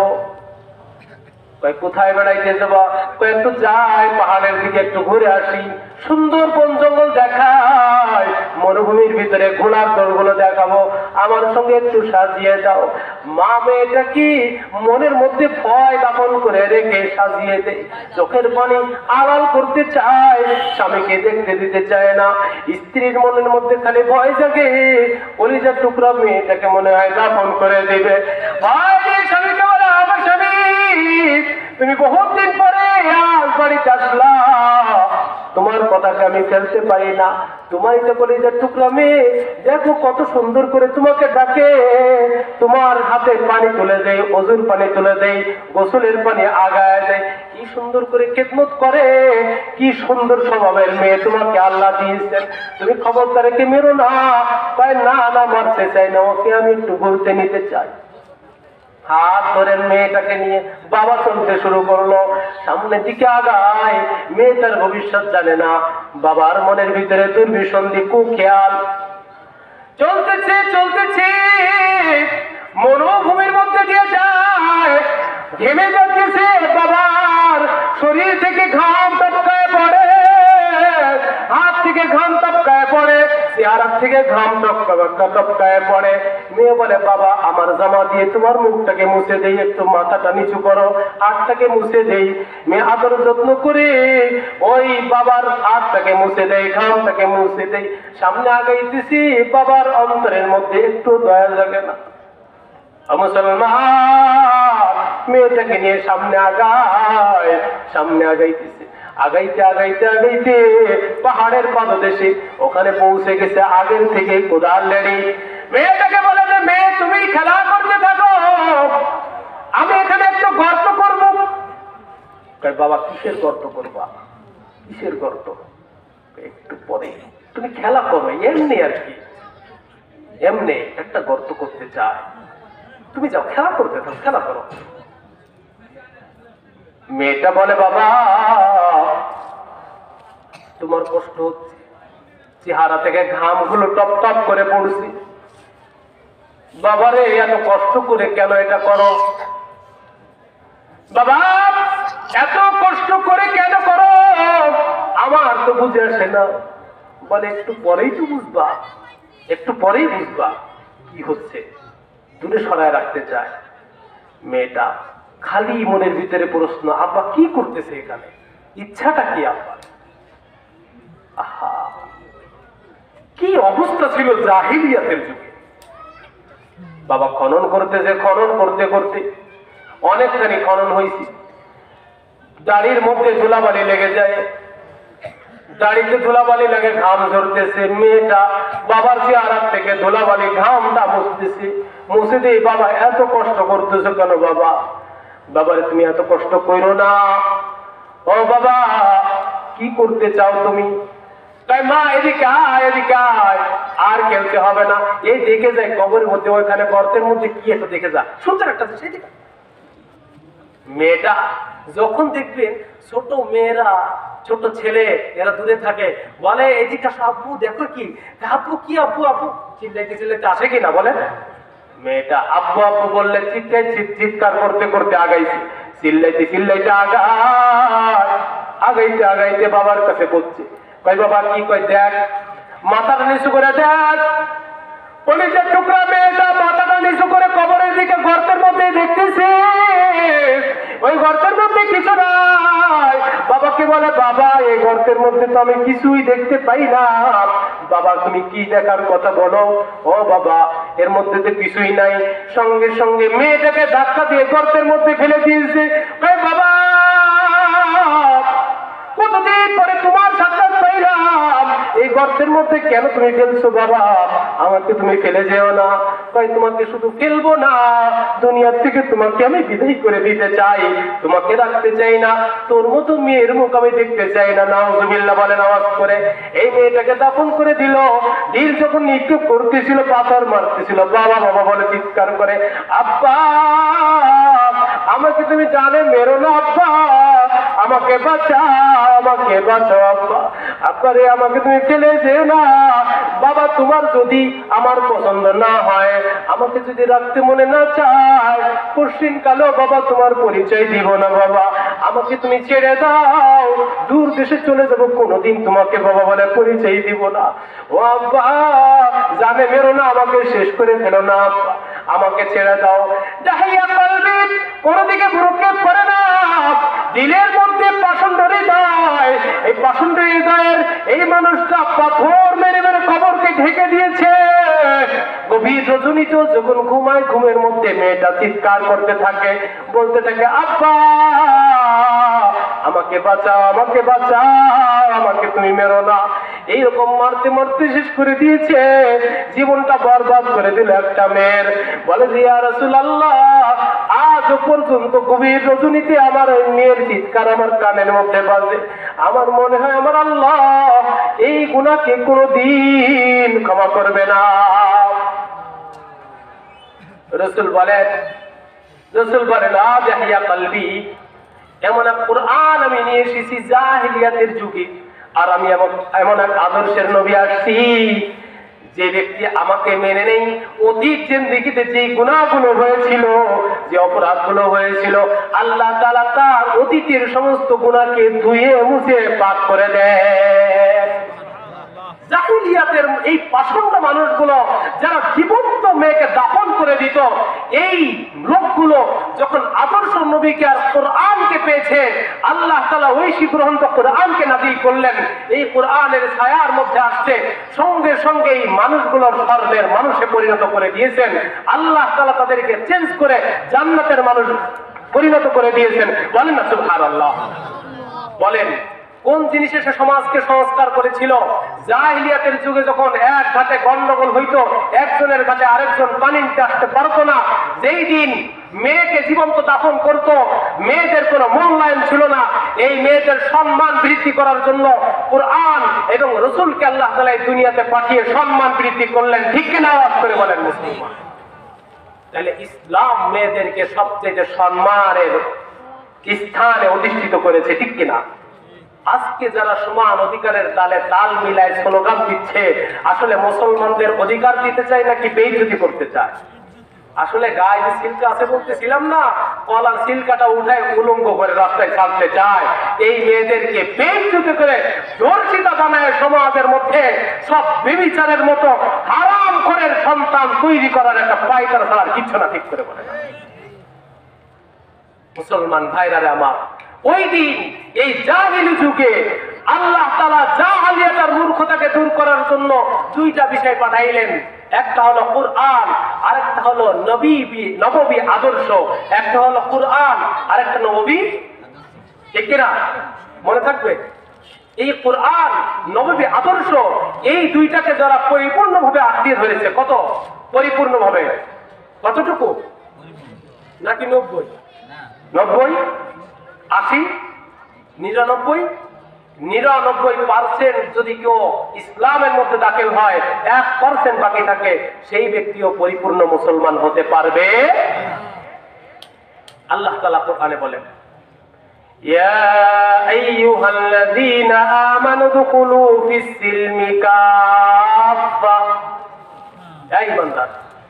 এই বান্দারেরা, তোমরা ইসলামের মধ্যে পরিপূর্ণ প্রবেশ করো। এই আয়াতটা কেন নাযিল হলো জানা দরকার না? ইসলামের মধ্যে প্রবেশ করতে বলতেছে কাদেরকে? নমশব্দুরকে নাকি ঈমানদারদেরকে? কাদেরকে? ঈমান একটা অর্থ এইভাবে ধরতে পারেন বোঝার জন্য, 99% তুমি প্রবেশ করবা, তুমি পরিপূর্ণভাবে মুসলমান হতে পারবা না। ঈমানদার তুমি হতে পারো, মুসলমান হতে পারবা, ঠিক না? তাহলে পরিপূর্ণভাবে মুসলমান হওয়ার জন্য 100% প্রবেশ করতে রাজি আছি তো মুসলমান? শানে নুজুল বলে শেষ করব।